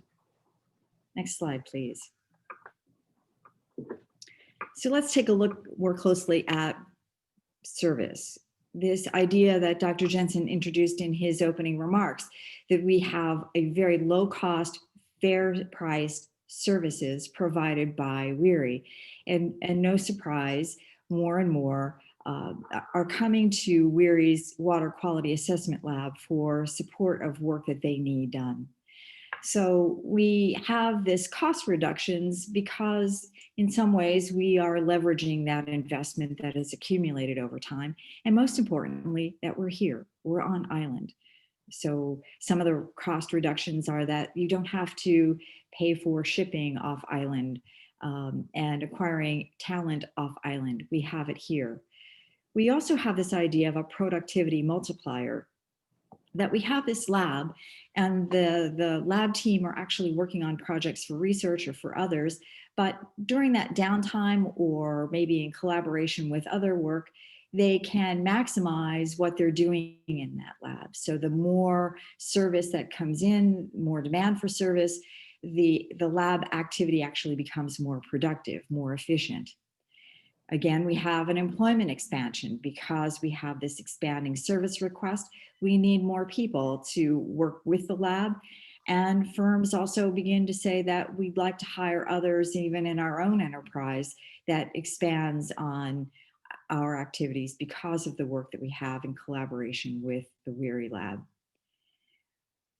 One of the important key ideas in economics is watching the circular flow of investments.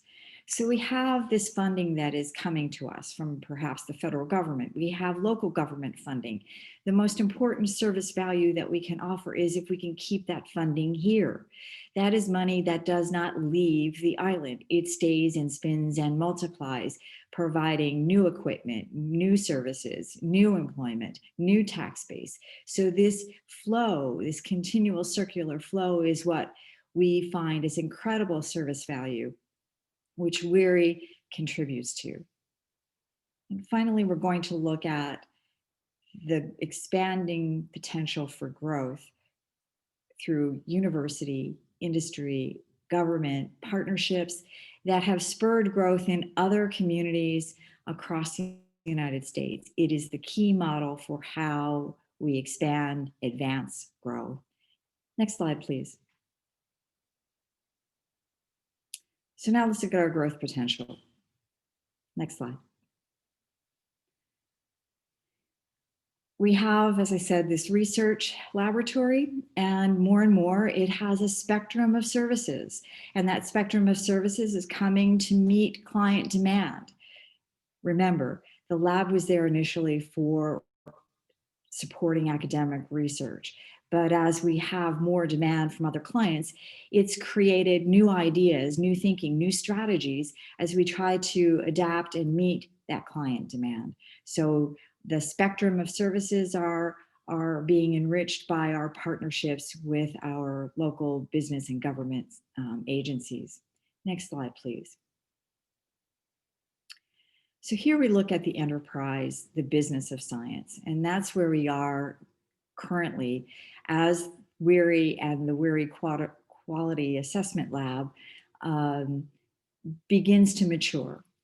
And we do have a client services portfolio that Jen mentioned. We work with government agencies.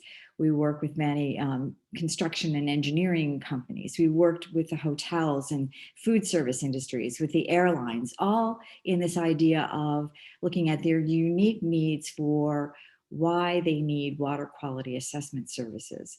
So this has pushed enterprise demand in new ways for the WERI lab that's grown from business and government. As I said, that demand is trying to reach to cooperate and expand with clients and their needs. The research team, the WERI team, have met continually with clients to find out just what is it that they need now and what is it that WERI isn't doing currently but could do in the future, so that the WERI lab team can begin to position the lab for serving future needs brought to us by government and businesses. We also see in the future public-private ventures in equipment acquisition. Let's face it, some equipment is just too expensive and out of the reach of what WERI alone can provide.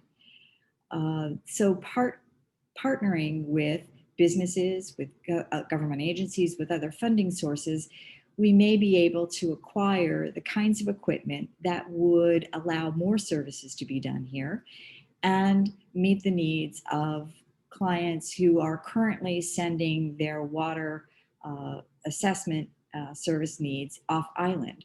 So we'll be looking to see how we can build this kind of partnership, and in doing so, we will also expand and advance employment. Next slide, please. So in all, it's all about value, service, and growth for the WERI organization, and especially the WERI Quality Assessment Lab. Next slide. Thank you. It's been a pleasure to be with you today.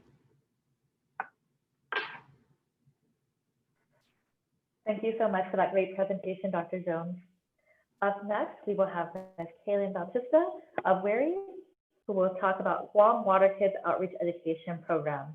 While we are setting up Ms. Kaylin's presentation, I do want to remind everyone that if you have any questions for any of the presenters, there will be a discussion portion later on in the meeting.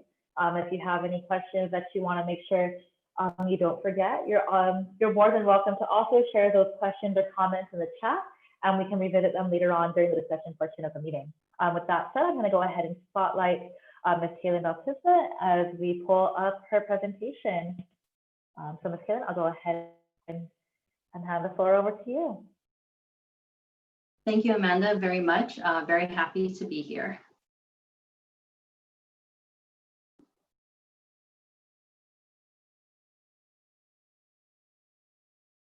Good morning, everyone. My name is Kaylin Bautista. I am assisting WERI with coordinating one of the services, which is called GUAM Water Kids, or in Chamorro, from Guanhan, Guam.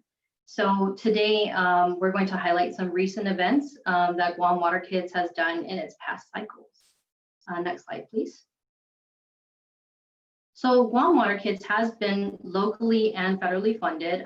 This program was established through WERI and USGS over 10 years ago. And so the intention of creating it was to bring an environmental education program, some kind of outreach to provide materials for all the eager local students, and to provide assistance in teaching teachers and the community about the local freshwater resources. We have been given funding from Triple J through their Ford Motor Company, the Conservation and Environmental Grant, through USGS, their 104B grant under the Education and Outreach category, and also by the Research Corporation of the University of Guam. Next slide, please.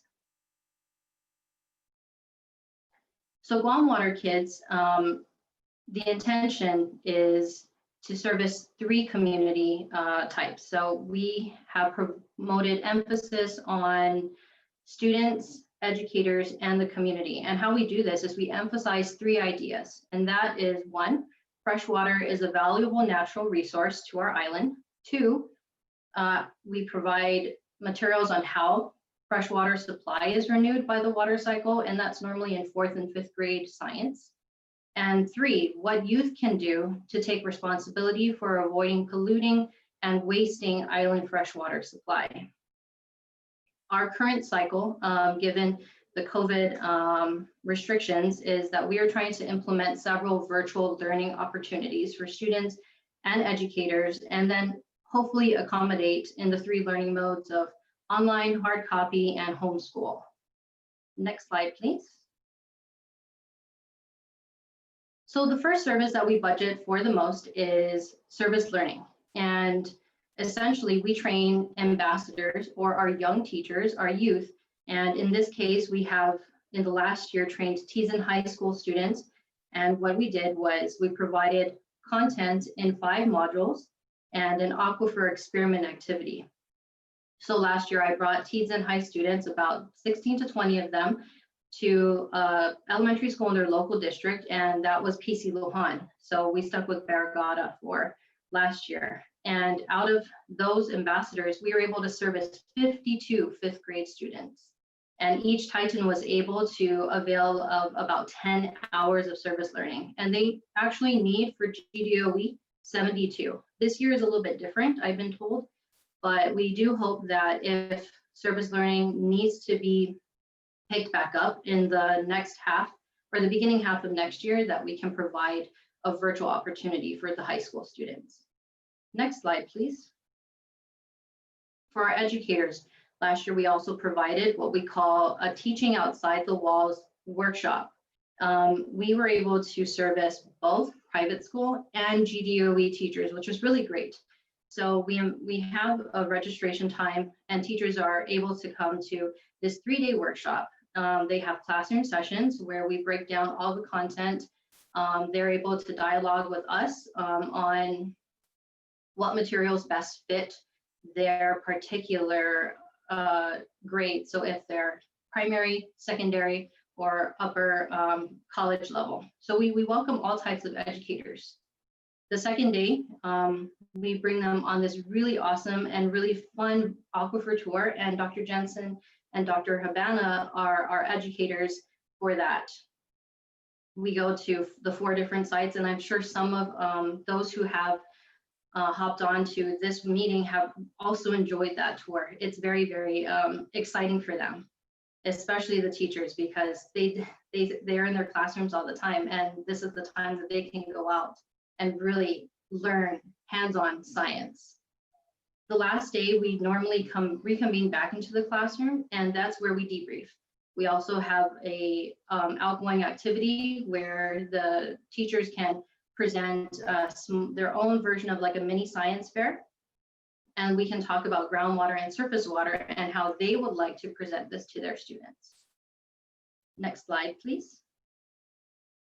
So in addition to catering to students and to educators, we also have our third service group, which is the local community. So we have outreach programs within the Guam Water Kids, where we have gone and collaborated with the Homeschool Association, such as the Guam Christian Homeschool Cohort. We were able to provide a meeting space last year, and even lab space through the UOG Science Department. We also guest presented at Payless Healthy Hero Summer Camp. And then the largest group events are basically booth setups at public community spaces and conferences. Last year, we were able to participate in the Service Learning Summit with GDOE and Guam Homeland Security, the Office of Civil Defense. Next slide. So I did mention that we promote 5 components or 5 modules when we do our service learning or when we have our workshops for our educators. And in the last advisory council meeting, it was brought up about how there have been a lot of tragedies happening around freshwater resources. And so what Guam Water Kids did is they collaborated with WERI, and we produced a trifold pamphlet and a presentation that can be a 6 module basically, where we can give out these hard copies to parents, to students, to educators, and they can further download, print it out, distribute it to others. And it's basically a freshwater safety handout. And we really want to highlight that when going out to explore freshwater sites, that you always need to prepare, P-R-E-P-A-R-E. And I have it listed here on this slide, but we also do have it downloadable later from the interactive website, which is on the next slide, please. And this is our Guam Water Kids interactive website where students, teachers, parents, they can go on. They can select from either videos, so we have movies. We also have flashcards, which are really fun games that can help you or myself or kids can quiz themselves on vocabulary, and it comes in both English and the Chamorro language. And then also for educators, we have all the handouts that you can download and print. So while homeschool or online learning is going on, this is a great resource for everyone who's a parent and having to go through that to use. And if you would like more information, or if you feel that your agency can assist the Guam Water Kids program, we would greatly appreciate it, and we would love to hear your thoughts on this. And as we teach in Guam Water Kids, if you wouldn't drink it, don't dump it on the ground. And I thank you very much for your time and for allowing me to share this really great program, going 10 years plus strong. Thank you.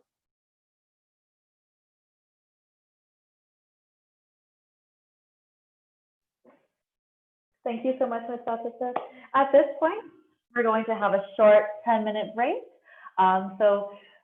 Just feel free to stick around. We'll be playing our brief presentation that we did prior to the start of the meeting. But with that said, take this time to stretch out your legs, use the restroom, take care of some business, and we'll see you after the 10-minute break. Thank you.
believe there are two kinds of people in this world. Those who find themselves and those who create themselves. Are you looking for purpose or deciding it for yourself? Will you plunge waiting for someone to catch you? Or will you jump and build your wings on the way down? Seek a path or carve a path. Wait for the future or build it. What is a school but a set of walls waiting for greatness? And who are you but someone destined to achieve it? Here, between the street and the jungle, against time and tide, we push and pull just like the currents. Our ocean of dreams will meet the odds ahead and rise above it all.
Half a day, everyone, and welcome back to the WERI Advisory Council meeting.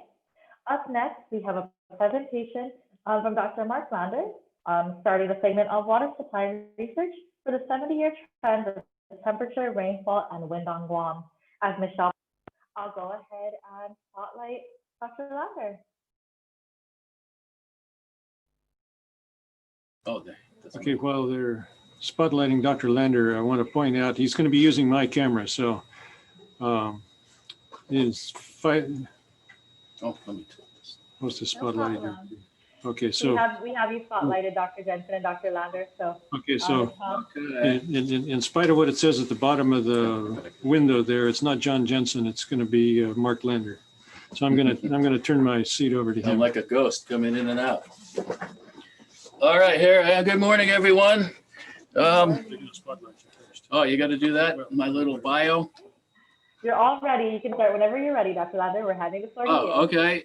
Yeah, good morning. I'm wearing I look at the camera this way. I'm wearing a collar shirt for the first time in 6 months, and it doesn't exactly fit. I got about 20 pounds on me from this virus lockdown. But anyway, I got my PowerPoint. Here's my first picture. As you said, I'm the typhoon guy, climate, anything you want to know about climate, weather, El Nino, outlooks, you got it. The only problem is my field, weather, climate change has become so political. It's almost unbearable. It's frustrating. It's my field has almost been destroyed. But anyway, I'll go through some of the things for Guam. Of course, we get typhoons here. And my opening slide here is back in 2005 when we used, 2002, Chatan, the one after Chatan Halong came by, and that's Pago Bay with 15-foot waves coming in.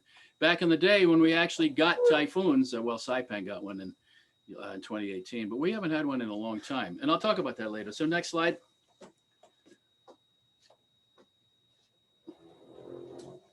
I got climate. You can see all of the, every 4 years based on the United Nations climate change kind of stuff. They do regional climate assessments. Underway is a Pacific one. I participate in it, but I tend to have different points of view than most people. So I take it, I write my own and make my own charts, and I take all the variables: temperature, sea level, typhoon distribution, rainfall, you name it, all the climate variables. But here's one. I start with sea level. Here's the record, Micronesia wide. Everyone out here does the same thing. Here's the sea level for Guam. My take on this is completely different than anyone else. I show the time series here. The red time series goes through 1997, and the green one on the chart starts after the 97 El Nino in 1998 and runs forward. You notice something very, very interesting. From 1948 up to 97, the sea level with huge variation is actually rather stable. The mean of it actually drops. And then it jumped. In 1998, there was a huge jump of sea level, went up about 10 inches and then stayed up. But since 98, you see again, for a long term, 98 to now, it's dropping back down again. You'll never see this talked about this way. But anyway, that's my take. You can look at it. It's the data. You can put any line you want in there and say anything you want. But anyway, the current takeaway is our sea level right now is very, very high historically. But you can see it jumped up. It's not a steady rise. It was doing nothing, jumped up, and then stayed up. Next slide.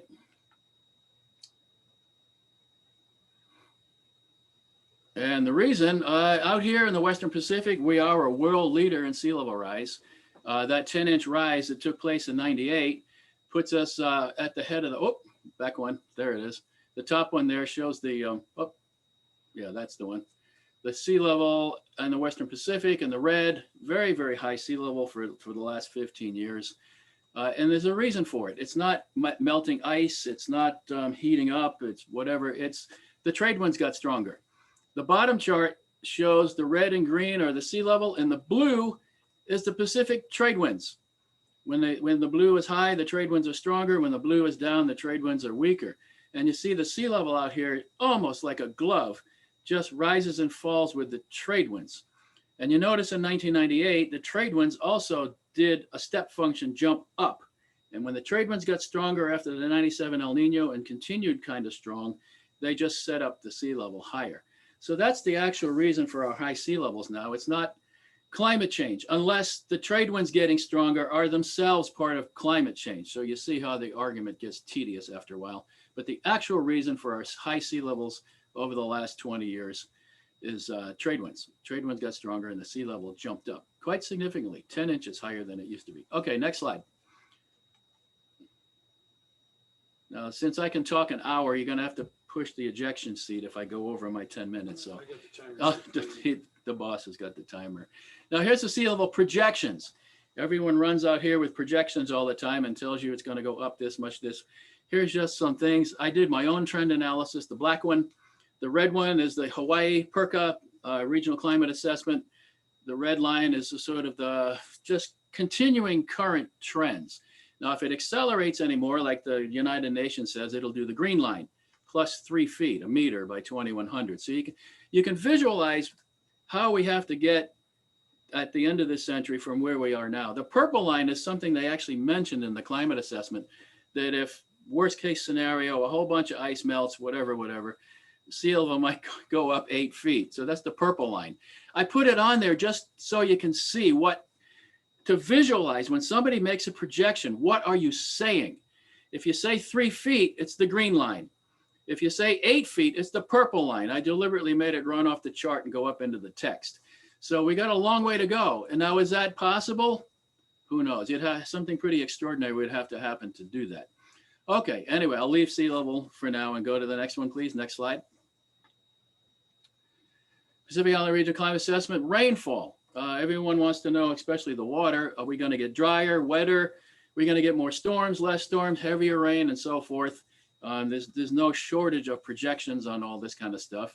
I show here a nice picture of a cloud I took off of a Now Point not long ago. We have beautiful clouds out here on Guam. Anyway, and then you see the rainfall on the map, on the colorful map on the lower right with the very sharp gradient. Guam it rains a lot more to our south, and then we straddle the gradient, and Saipan is actually that much drier, 20 inches drier annual than we are, just over 120 miles. So very strong rainfall gradients out here. Okay, next slide. Yeah, 5 more minutes. 5 minutes to go. I think I'll make it. The annual rainfall is highly variable here. You see the top chart go up and down. Some years, almost 170 inches of rain, and then the driest year, like 55. Huge variation. Trying to find a trend in all of this is difficult because of this variation. And then you see down at the bottom this concept of, are we going to get heavier rains when it rains? And here's a chart of 24-hour rainfall, 2 inches or more over from 1953 on to current. And it's there's no real trend in this. It's very hugely variable, and you can make what you want of it. But there's not a whole lot of signal yet, any trends in rainfall. It's so noisy and so variable, it's very difficult, although there are projections. Next slide. Yeah, the trend of heavy rains. Here's 5% of all days. So actually, well, you can get what you want. There's not much trend. Here's some of the problems Guam had, the bamboo corking up the swales and heavy rain puddling in the street, and recently the flood in Umatic River that actually damaged some property down there. Okay, next slide. Now here's the projections. I list them for the worst case scenario in global warming. By the end of the century, dry season is wetter and the rainy season drier for a net reduction in the annual. That's not what has happened so far. The rainy season has gotten wetter and the dry season has gotten drier. You see the blue and the red on the bottom chart. So anyway, projections and rainfall with a very, very noisy distribution with typhoons thrown into the mix. It's a very, very difficult thing to make sense of. The projections are, say the rainy season is drier. It's contingent. It's contingent on the reduction of typhoons. If the typhoons don't go down, the rain stays the same. Okay, next. Typhoon distribution, everyone wants to know about this. I was involved in one of the very first workshops in 1993, it was when we were asked, the tropical cyclone specialists, what will happen to typhoons in a warmer world? Well, we listed a whole bunch of things. There'll be more of them, they'll be stronger, you know, all these kind of things. And of course, the end line, fewer of them, but more intense. So that became the message for Westpac. Next slide. I think I'm getting towards the end. Oh, I got temperature too. You got 2.5 minutes. 2.5 minutes. I'll do, most people don't have any idea that this is a projection. The 100-year projection of the annual number of typhoons in the Western Indo-Pacific. Look at the bottom chart. We lose 50% of them. This is a real projection from a group doing this kind of modeling. Everyone's getting this answer that does this kind of thing. The Western Pacific is knocked down substantially in some models, cut in half. We lose half of our typhoons. In this model right here I show, half of them are gone. That's so much so that even if they get stronger, it won't matter. We'll still have fewer strong ones because the actual number of them gets cut so much. Where will you ever hear this? But anyway, there it is. There's the data. There's a model. Do I believe it? I don't know. But that's the projection. I'm giving it to you. That's the actual projection. This year, we're having fewer typhoons. Maybe this is how you do it. We're in La Nina. They're all to the west, and the basin number is cut in half. This year, half. So that it can be done, and this year we're doing it. Whether it'll do that every year from now on, who knows? But that's the projection. Next. Never mind that. That's just elaborating on the takeaway for the typhoon projections. A 40% reduction in the annual number of tropical cyclones. That's good news, I guess. Can something good come of global warming? Yeah, this is one of the things. We get our typhoons cut in half. So anyway, if you like your climate change, I guess you can keep your climate change. So anyway, next slide. Oh, I'd like to go out and take pictures. Some of my pictures I post on a bulletin board of clouds around Guam. We do have spectacular clouds. Here's the monsoon when it came in late August. Next. Temperature, well, here's the actual global warming. I got 1 minute. Temperature is my last variable. The temperature went up.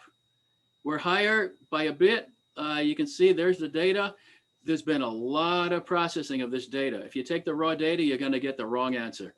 But there's the data that's been processed from Berkeley Earth, and an outfit that was tasked to do this kind of thing. And I did it myself, finding why the data was wrong and how to adjust it. And there's a take-home temperature time series for our island. Next. Many problems with the data. You can see on the top one right there, the station moved and the temperature minimum went up 4 degrees. Catastrophic global warming, but not really because they moved the station. Okay, and then all kinds of. Next, I think that's my last slide. And the alarm went off. I just got more clouds, a nice rainstorm moving closer to me while I'm hiking. And there we go, some thunderstorms off of Rody Point to the west of Guam. I think that's it. Oh, a nice sunset. We have beautiful sunsets too. Spectacular. There's nothing like, you can recognize it. Even when I'm not on Guam and I look at a picture somewhere and I see a beautiful sunset, that's Micronesia. I know it. And then they look at the line and sure enough it is. So anyway, thanks. Thank you so much, Dr. Lana, for that great presentation. Up next, we will have a presentation on surface hydrology of the NGLA by Dr. Nathan. Can I interject something just for the start? Yeah, I'd just like to point out the structure of our agenda here this morning is that the first set of presentations was on WERI services. So you heard about CWMP and Guam Hydrologic Survey down to water kids and the things that we do on a regular basis. Starting after the break with Dr. Lander's talk just now, we're featuring the outcome of ongoing research projects, and in particular the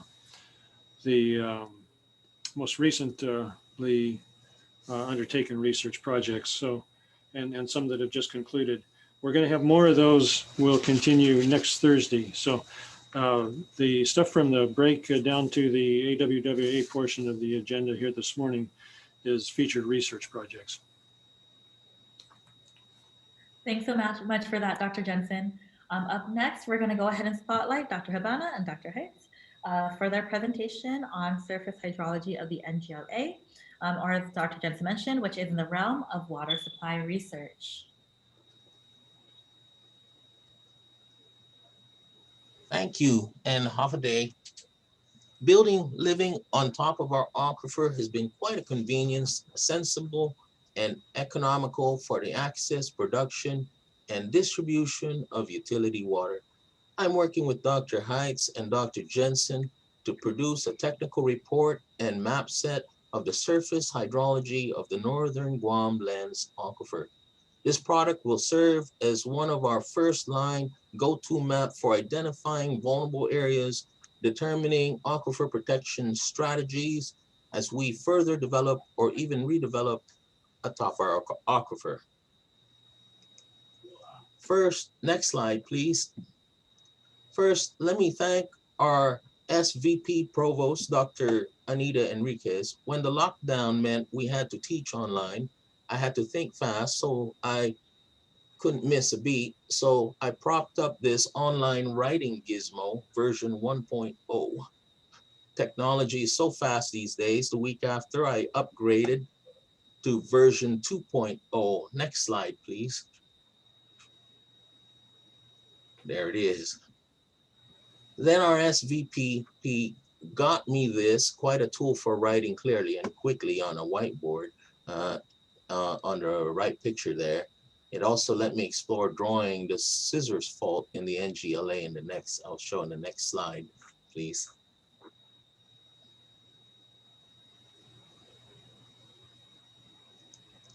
We are often challenged with explaining what is going on down there. It can be quite a wild card once contaminated waters infiltrate and make its way down to our water source. And the past can even be wilder than I can draw. You are looking at my first take of my imagination, interpreting what Dr. Jensen had explained to me through the years and my study of borehole data and drafting the basement map. Unlike many aquifers that are quite shallow, no deeper than your roof, we find some comfort with our aquifer's thick vados, the limestone plateau of more than 300 feet, that it is okay to live on top as it offers some level of filtering and that deep wells provide this depth and distance from contamination. But many of us who really look closely at the nature of our water source and the rock it is contained in, that developing further from our current situation without considering these known vulnerabilities can be quite a concern. Recently, in our groundwater resource development group, wastewater disposal and updating the groundwater protection zone map has been the headline agenda. Aquifer protection requires much consideration, and with the surface hydrology of the northern Guam Lands aquifer, we are looking at one of the first line tools of defense, something we might have a chance with when it comes to designing to protect or prevent anything that may reduce contaminants from getting to our water source. I'm talking about a surface map where we can see detailed boundary paths and drainage, a chance to identify and study the hydrologic system so we can determine the best solution to protect the aquifer as we continue to develop above. Now, Dr. Heitz is here with us also. He's my partner in building this. Dr. Heitz, did you say you wanted this slide framed and placed in your favorite watershed? I don't know about that, Nick. Would you like to say something? And you can chime in anytime. I'll wait till you get done. Okay, all right. So next slide, please. Studying the surface hydrology, we're able to map the runoff paths, watershed, basins, digital elevation, DEM, fillable areas, and trace out the drainage system. We were able to piece together the watershed and overflow runoff paths and come up with terminology specifically selected for our aquifer based on hydrology, hydrologic analysis, and karst aquifers. We have observed how Mother Nature with storms has carved up our limestone aquifer and how runoff waters move from one surface depression to another. As it may fill and overflow, each fillable area extends to a watershed boundary and possibly an overflow runoff path at the lowest point of the watershed boundary. Major drainage into the aquifer often occur at sinkholes, and we often look at maps for these closed contours or DEM fillable areas to identify suspect sinkholes. We then go to that site to verify if it is a sinkhole. Sometimes we find out it is not a sinkhole, and sometimes it turns out to be a major sinkhole. And sometimes in our trek plan, we stumble upon a sinkhole and try not to fall into one. You see the boundary in red may be a plan to build some facility or building we call the contract area. And we lay the plans over our maps and we find that Mother Nature may not care about boundaries or buffer zones and may move water through a facility which may lift contaminants from the activities and run off elsewhere which can enter the aquifer. It is important to have a map to let us see and look at that potential and possibility. Next slide, please. In the big picture, we have a hydrology map of topographic basins containing several hundreds of watersheds. Next map, please. Next slide, please. We've traced overflow, back one slide. We've traced overflow runoff paths, and we were able to observe that what we now call tributary watersheds, a drainage network system of a series of watersheds that are linked by overflow runoff paths, separated by tributary watershed divides and converges into a focal watershed. The junction of several tributary watersheds often turn out to be a major sinkhole, even a large dolin, and even find fractures. Next slide, please. So we're looking at two phases in this project. You can see here the topographic basins looking like the hydrologic village map. In phase one, we aim to finish the technical report early next year with these items in our list that the technical report will contain.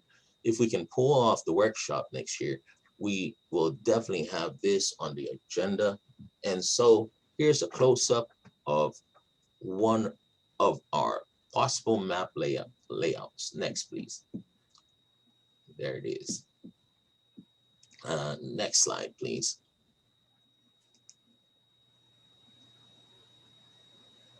In phase two, we will look into the large fillable areas because they have finer details concerning sub-fillable areas and runoff paths.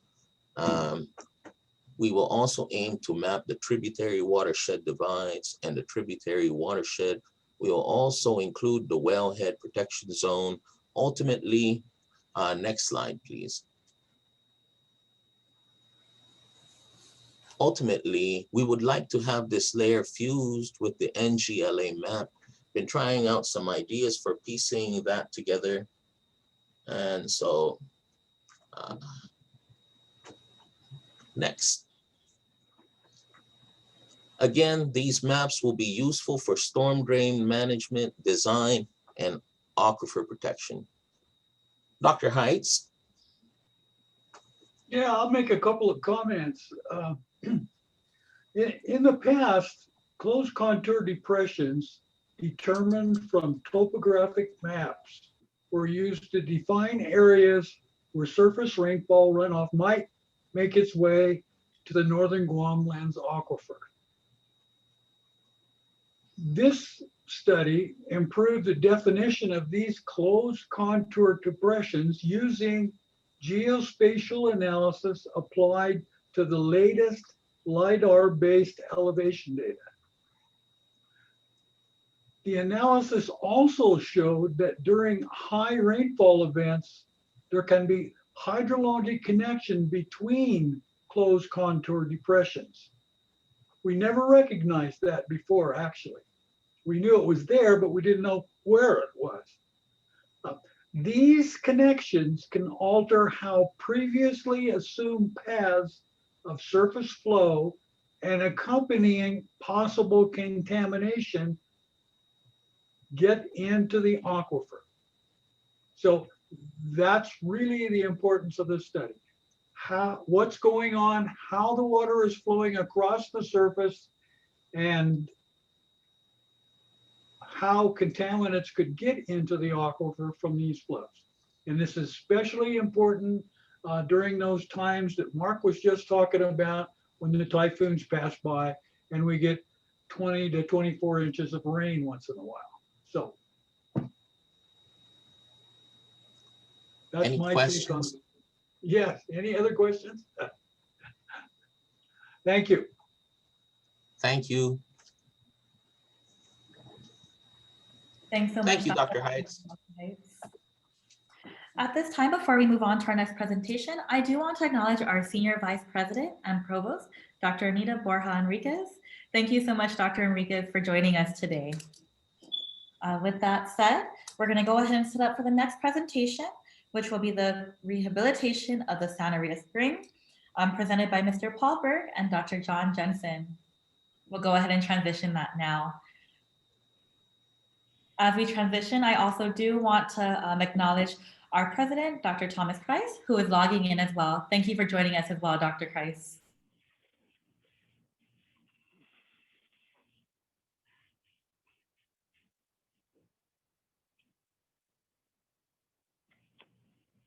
Okay, Mr. Burke and Dr. Jensen, the floor is yours to start your presentation when you're ready. Will I go first, Dr. Jensen? Yeah, you go first and I'll follow. Okay. Hello, everybody. My name is Paul, and my project was the hydrological survey of the Santa Rita Spring. We were tasked by GWA. Could I go to the next slide, please?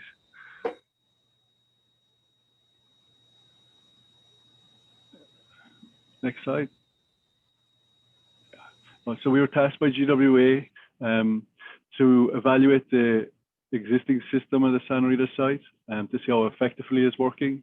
And then they wanted us to determine the potential of this spring. In order to determine the potential of the spring, we had to figure out how big the spring's watershed was, how much water does it store, and then once we figured out how much water it stores, how much of this water is being delivered to the Santa Rita site.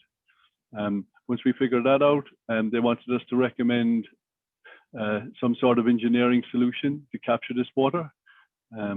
So without further ado, can I go to the next slide? This is the existing system. The picture on the left is a 3D schematic constructed of the existing Santa Rita system. The system works basically by capturing water that emerges from a spring contact up slope of the site, and is collected by the collector pipe. I hope you could see that. It's that little pipe. This pipe feeds the water into a spring box. As the level of water in the spring box reaches the pipe at the top, this water flows across and enters into compartment 1. Compartment 1 is comprised solely of spring water, and between compartment 1 and 2, there's a little weir, which the water overflows into compartment 2. In compartment 2, supplementary water from which GWA purchased from the Navy is used to supplement the extra demand in the Santa Rita area. So compartment 2 is made up of spring water mixed with water purchased from the Navy, and then it's put across to the booster pump station and sent off to the GWA system. So this is the current system. Now the current system, the minimum dry season flow recorded in the current system is 80 gallons a minute, and the maximum recorded flow captured by this collector pipe system was 500 gallons a minute. Now this, however, system does not capture all the available water. After conducting some site reconnaissance and surveys, myself and Dr. Jensen determined that it's not capturing water. The first way we determine it's not capturing water is that during the dry season, we know for a fact that this collector pipe sometimes dries up and the water level cannot rise up enough to bring water into compartment 1. This means that the reported 80 gallons a minute is not entering through the collector pipe. During some renovations conducted by GWA on the site, they discovered that underneath compartment 1, there's actually cracks on the floor. And this is actually where the 80 gallons a minute minimum flow comes. We assume that if 80 gallons a minute is coming through the floor of compartment 1, the same, if not more, must be coming through the floor of compartment number 2. Then we also discovered that around the back of the site towards the north, there's a creek, and there's fresh water discharging along the creek at 60 gallons a minute, and there's a further 30 gallons a minute seeping into the wet well pump station. This is a total of 250 gallons a minute that we know of that's been delivered to the existing facility that's not being captured by the GWA system. So now that we knew that there's more water being delivered, we had to try to determine how much water and what the potential of this spring is. Can I move to the next slide, please? Okay, So before we could determine the size of the watershed of the spring, we had to determine what kind of spring we're dealing with. At the Santa Rita site, we're dealing with a karst spring. A karst spring is basically made up of a limestone formation, which acts like a big, huge sponge and soaks up water. The water penetrates through this limestone formation until it hits an aquiclude layer, which is an impermeable layer. In our case, we discovered that this layer is made up of the Talise member of the Aleafin limestone. It's a transitional unit between the Aleafin and the alluvium formations. And as you see, the water can seep down through the limestone, and when it hits the impermeable layer, then it comes to the surface. This is what happens at the Santa Rita site. Now, the model on the right is a 3D model we generated of the Santa Rita site from Mount Lamlam to Mount Aleafin. You can see this shaded area. This shaded area would be the watershed area of the spring if it was a traditional watershed and not a karst watershed. In a karst watershed, as I said, all the water that falls in it is absorbed through the limestone. And can I go to the next slide, please?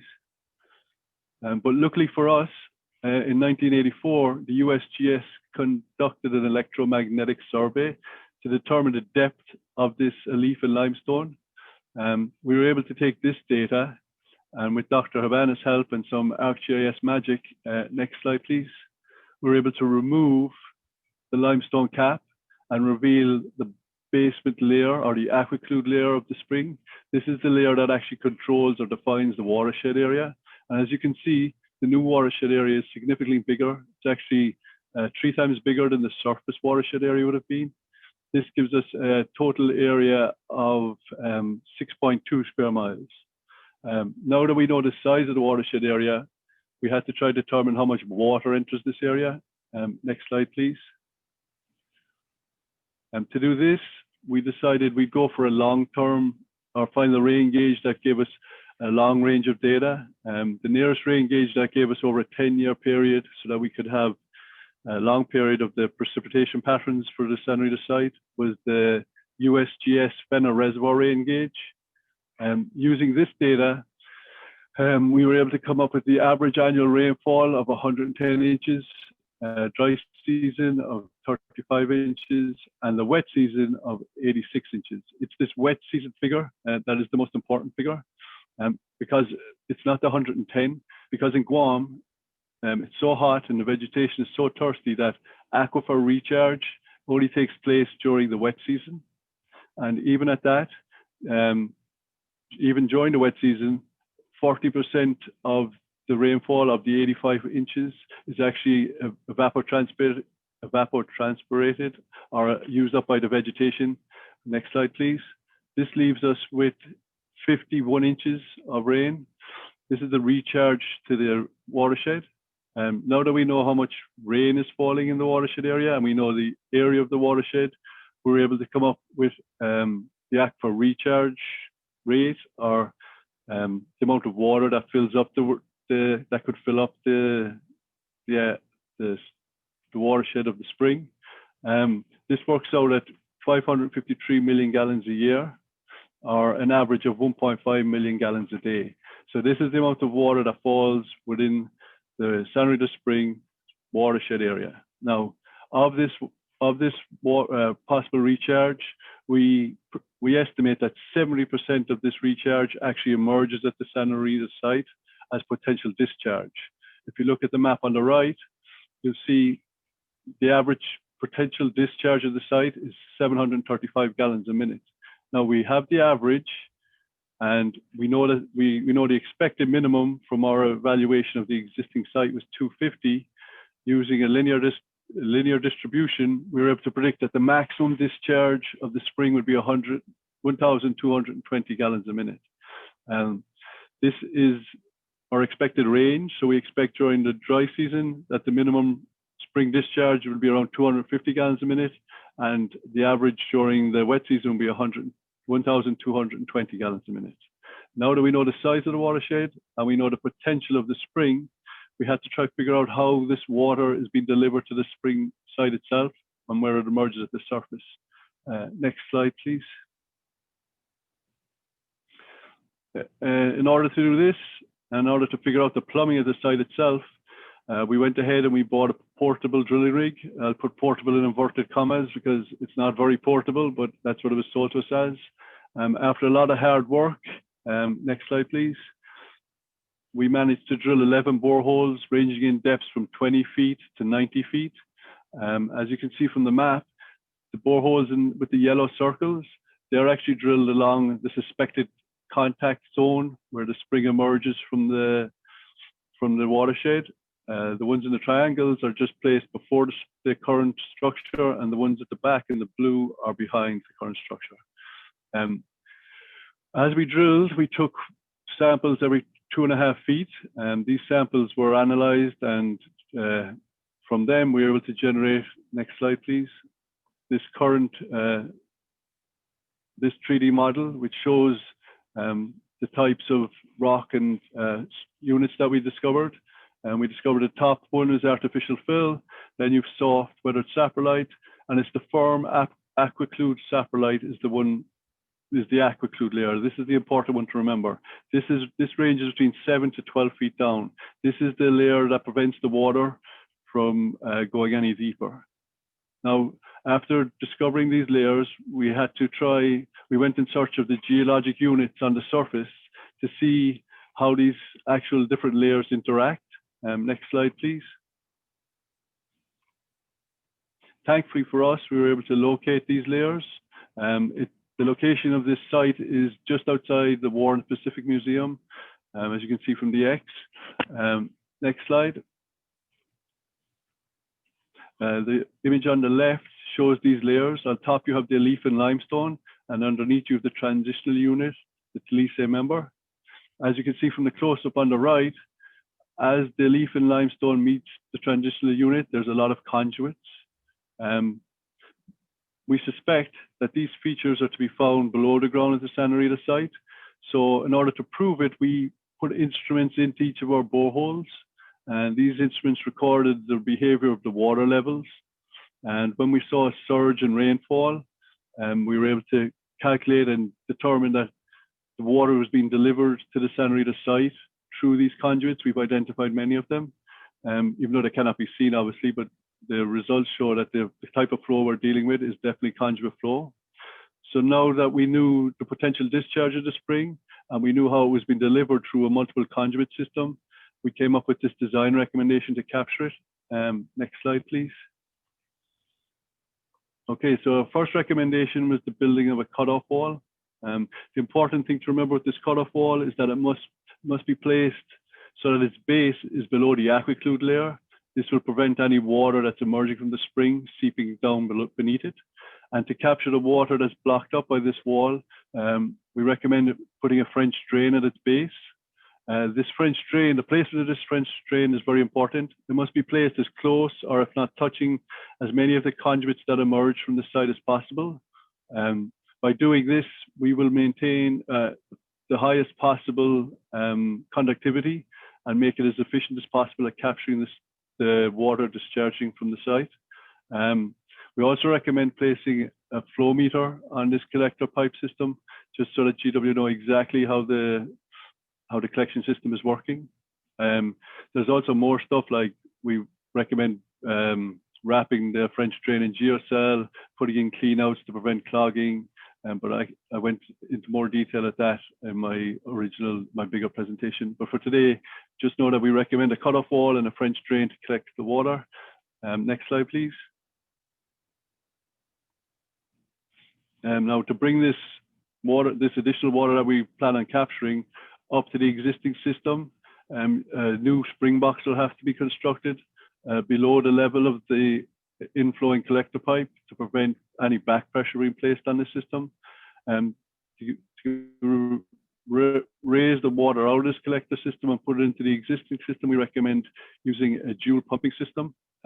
By using 2 pumps, you have a redundancy in case one pump breaks down. It'll make it more efficient and effective to pump during low flow dry season times.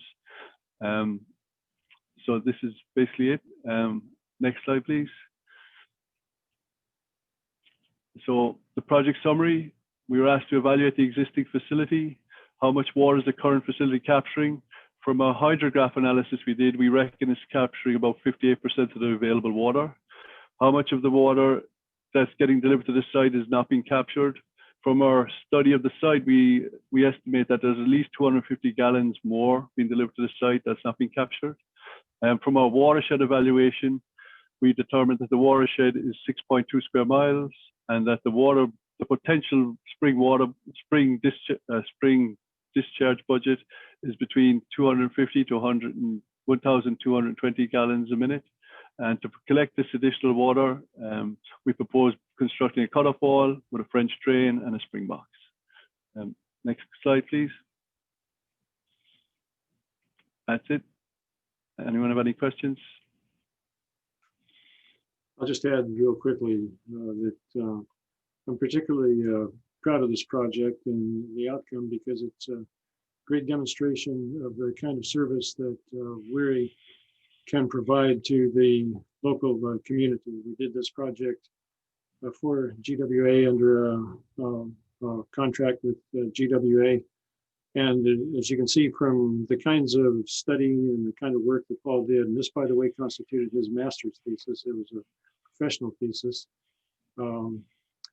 And we were able to do things that you just get in no other way than having the resources of a research institute with access to the kind of information and the kind of different expertise that we were able to pull together. So we have two tracks in the environmental science program: a traditional research thesis, which gains new knowledge, and the professional track, which is like an engineering consulting project, which applies existing knowledge to solve a particular problem. And this is a great example of a solution of a problem. Paul, by the way, works full-time for Brown and Caldwell, and they supported him spending his time on getting this done and getting his degree. And another example of a great team effort. So I'll turn the time back over to our facilitators. Thanks so much, Dr. Jensen. From here, we're going to go ahead and hand the floor over to our university's president, Dr. Thomas Kreis, who also joined us for today's meeting. Dr. Kreis, we will give the floor to you at this time. Great, thank you very much. Thanks to everybody. I just want to see if I can show this picture of my, oh, well, it doesn't, oh, it kind of wants to. So thanks to John and his students who took me along to visit the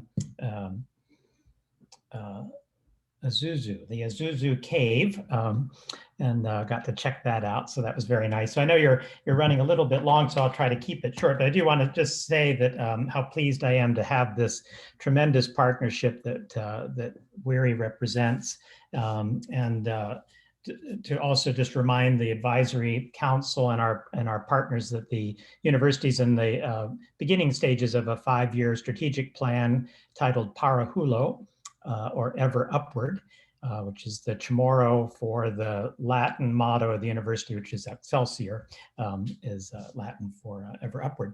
And so two principal lines of direction for the strategic plan are being recognized as a research university. And then the second sort of parallel line is to lead the region as a partnership institution. And so I think WERI represents the best example of both of those big directions for the university. So on the research side, the research that these demonstrations, these presentations are demonstrating are really important to Guam and to the whole of Micronesia, our entire region. It's very important to the reputation of the university, to the opportunities for our students. The kinds of hands-on work that they get to do is the sort of work that's hard to do in many other places in the world. So this is a really great representation of that. The other four sort of foundational elements of the strategic plan are improving our operations, improving our infrastructure, maintaining and improving our infrastructure, enriching the student experience, and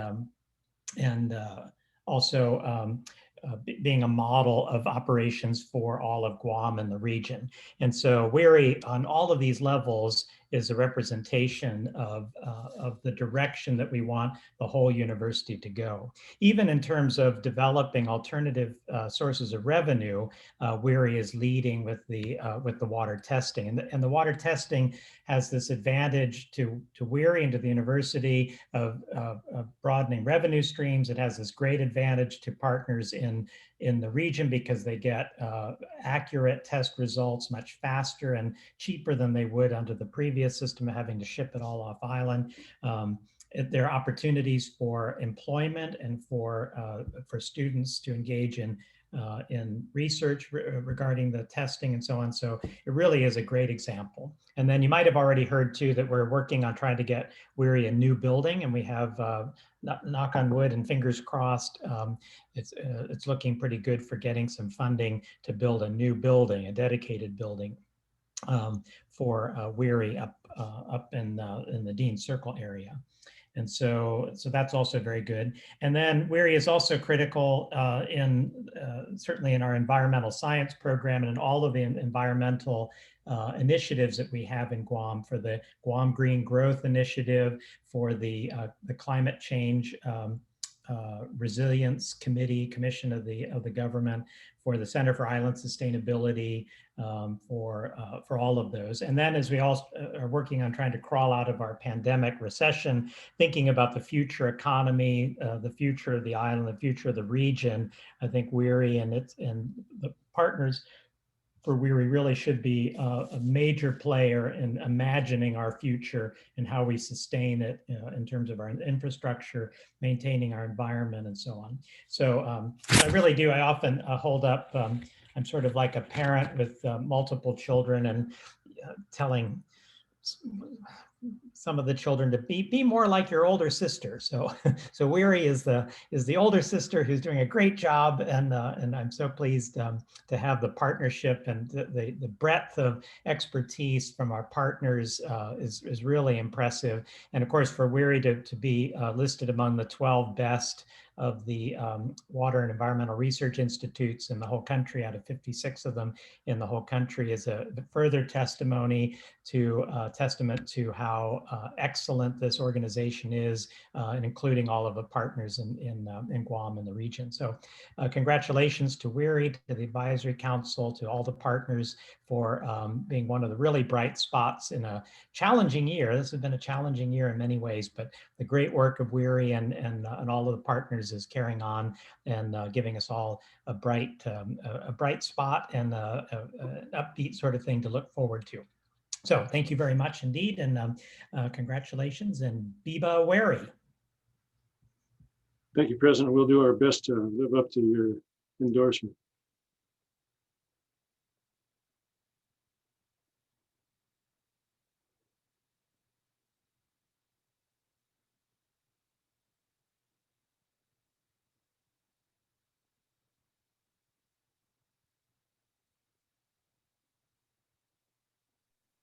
Okay, at this point, Dr. Jensen, if you want to go ahead and lead the open discussion prior to handing over it over to AWWA for their business section. Yeah, I think I'm going to hand it over to Aaron for the business session so that we don't push them off the schedule. And if let him determine if we've got time for discussion first or save the discussion until afterwards.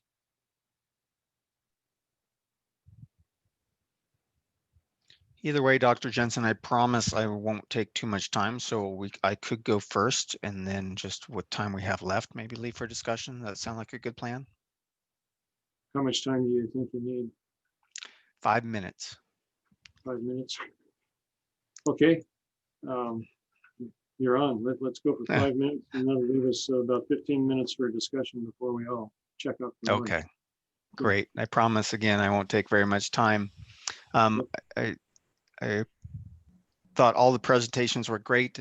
One problem with this media, this video conferencing, is that you can't hear all the applause. So I would like to verbally express my applause for all the presentations today. They were very interesting. And it's kind of like a Dr. Jensen said, this follows the success of our micro conference that we had a couple months ago. And we're trying to build on that and add to our training and our presentations and our more micro conferences, and possibly even teaming up with WERI for future events. Like we have the next 4 days, not 4 consecutive days, but 4 days of following this session. For instance, for one that we already have scheduled for AWWA is so training on December 3rd and 4th. The title of the training is it's a small systems workshop. It's being presented from the Hawaii section of AWWA. And it's entitled Optimizing Performance and Accessing Funding to Improve Small Systems. The presenter is Kyla Jacobson, former utility director of the City of Elgin Water Department and AWWA trustee for distribution and plant operations divisions. So the workshop is primarily targeted towards small public water systems serving fewer than 2,500 persons, but should also be of interest to larger utilities. The target audience is water operators, water managers, engineers, water board members, and others involved with operations and management of small public water systems. It'll cover a range of topics of interest, including water loss control, introduction to the Partnership for Safe Water, information about the USDA loan program for small community water and wastewater systems, and best practices for water loss control. The cost is great. It's free as long as you are a member, and link or information will be sent out to our members shortly. We just got verification of the presentation. So again, that is December 3rd and 4th. And if you're interested, you can look for the email soon. We also have some future training we're looking for, similar to what we did for our micro conference. Presentations on regulations and technical presentations. We plan to do one at least every quarter, if not more often. Again, to participate in these, we encourage you to become a member of AWWA, and to do so, you can contact myself. My email is aaron.sutton@ghd.com. So that's all I had to talk about what we have planned for the future. We have one business item that we need to get taken care of today, and that's the election or nomination of our members, of our board members. Currently, our board members are, the chairman is myself, Aaron Sutton. The vice chair is Nick Manley. The treasurer is Pete Diaz. Secretary is Joe Claveria. And our trustees are Brian Bearden and Garrett Yo. So the elections are open for vice chair. We need a position for that, or somebody to fill that position. The secretary, one trustee position, and the treasurer. Now the secretary, trustee, one of the trustees, and the treasurer, the current seats, the current people holding those seats are agreeable to extending to another term. So at this point, for AWWA members, if you have a nomination at this point for any of those seats, raise your digital hand, and then we can get that name from you.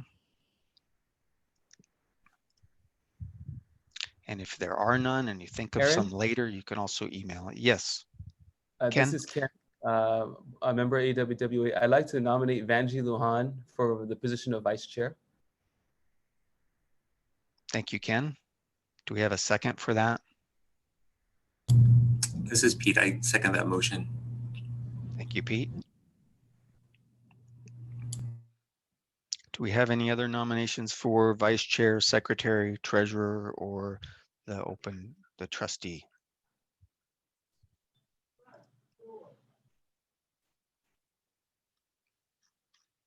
I'll give it just another minute here.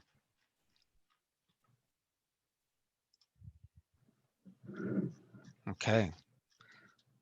I think we can, if somebody has another nomination that you think of later, you can email us. You can email myself, and then we will get a second on that somehow. We'll figure it out, which we're still trying to work with this new media, this video conferencing.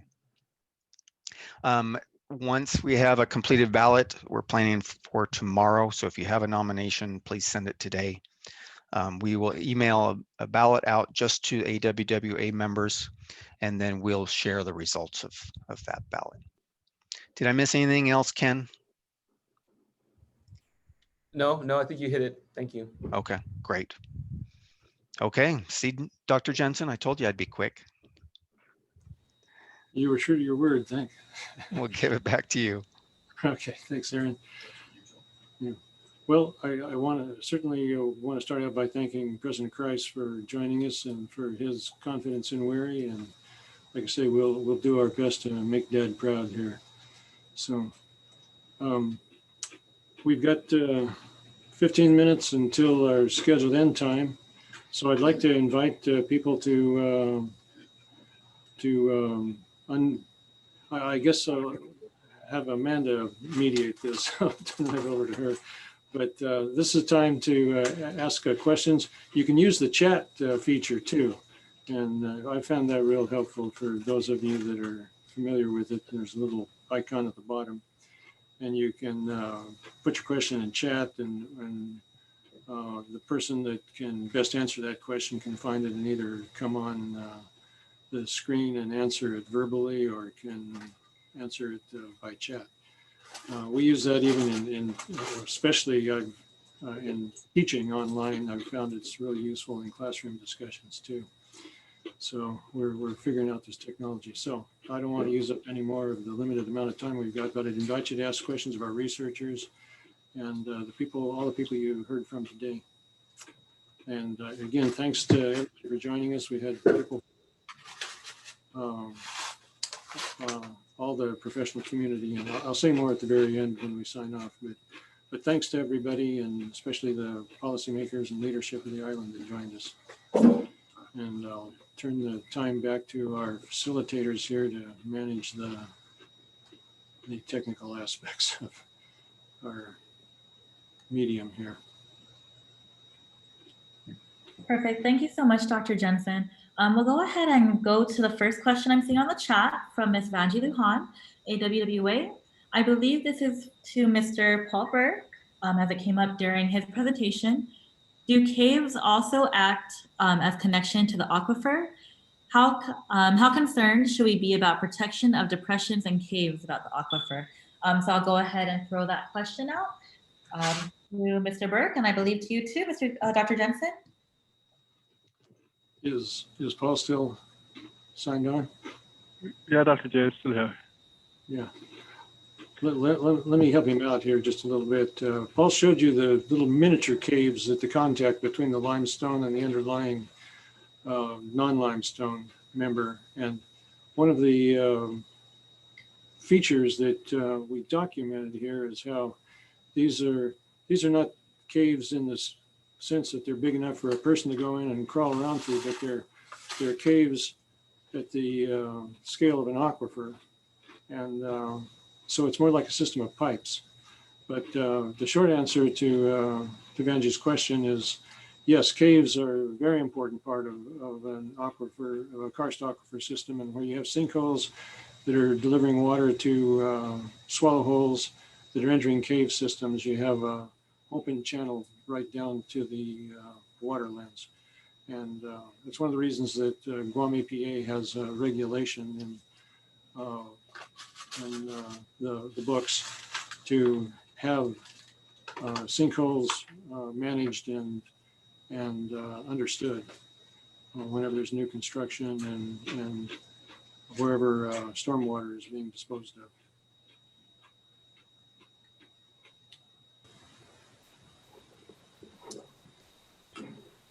I just want to say that I think this was an incredibly valuable study.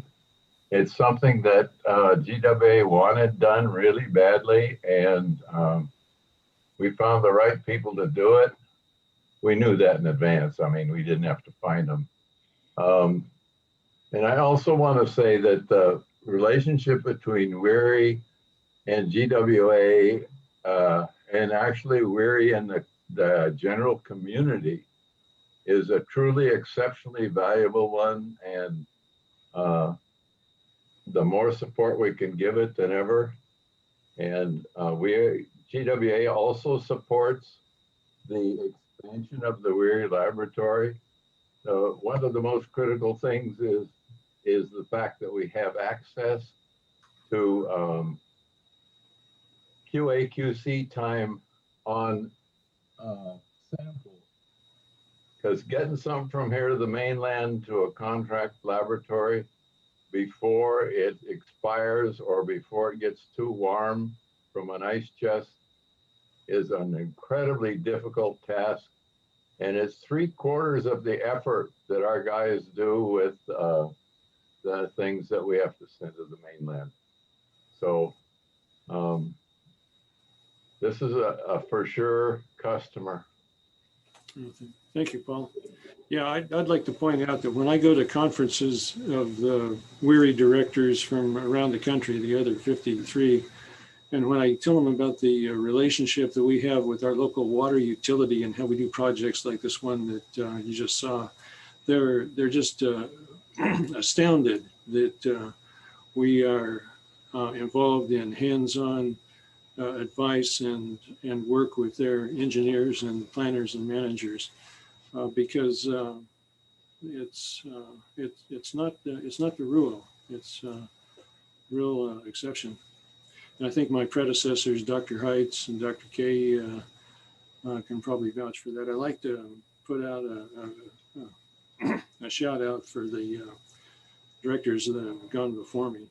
It's been really nice to work in the legacy of the work that they laid here.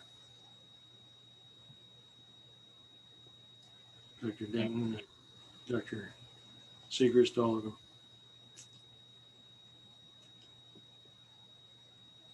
Thanks so much for that, Dr. Jensen. I also have another question from Ken with AWWA. And this question, I believe, is specifically to Dr. Habana.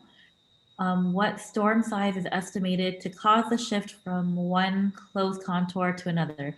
25 years, 50 years? Okay, where am I? 1 second. Can you hear me? Yeah. Yeah. Okay. Dr. Heitz and I were doing the map for this, and Dr. Heitz actually did the calculation for that. Dr. Heitz, want to tell him what you got? Turn on your mic. Okay, yes. Okay, I don't have the return intervals, but we did our base calculations was to see what would happen if a 20 to 24 inch typhoon, rainfall typhoon came over and it filled up all of the catchment areas, and they spilled one to the other very nicely. But I'd have to talk to Mark a little bit about what the return interval was for those. I just don't have it on the top of my head right now. The first cut is everything after 10 inches is the same in the number of years. 10 inches is 10-year return, 20 inches is 20-year return, 25 is 25-year return, but then there's a sort of a end on that too. You get to 50 years or okay, well that gives you an idea every 25 years. Yeah. But it's really surprising how easy it is to fill up all the depressions up there. When we first started working on this, I didn't think it would be possible.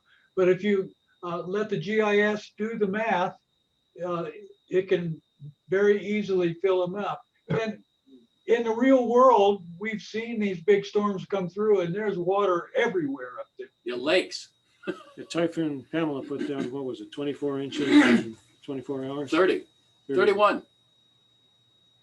The other thing is John and his team have done a lot of work up there, just walking around up there. and you can see the connecting pathways between these catchment places. So it's going on, and we need to take that into consideration when we're evaluating what happens when we do things up in the northern Guam areas. Yeah, we'll have a presentation on that. We would have had one by now if it hadn't been for the COVID's lockdown, but things ease up. Maybe we'll do one on, but eventually we'll be putting out a technical report on this project that Dr. Habana and Dr. Heitz presented here. It's a real cutting edge karst hydrology project, and I think it's got some potential for some real attention in some of the top-rated publications in the field.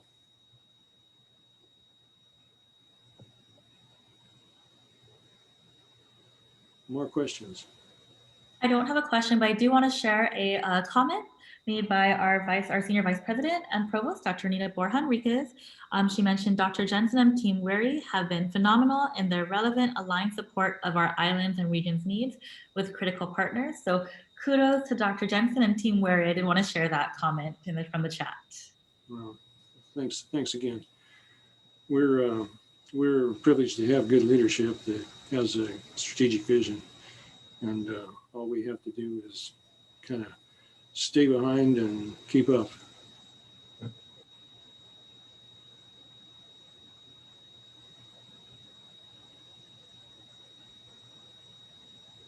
Other than that, Dr. Jensen, I don't see any other questions in the chat. So I'll go ahead and hand the floor to you to do closing remarks. Okay. Well, I'd like to thank everybody that participated today, the speakers, of course, and everybody that signed in and spent some time with us. Remember, we had the governor open the session for us, and we had members of the legislature sign on. We had our military partners from Joint Region Marianas and NAVFAC-MAR, and of course, GWA, Guam EPA, and all of the people that make up the professional water resources community here. I'm really pleased that we were able to partner up with AWWA and look forward to continuing this program.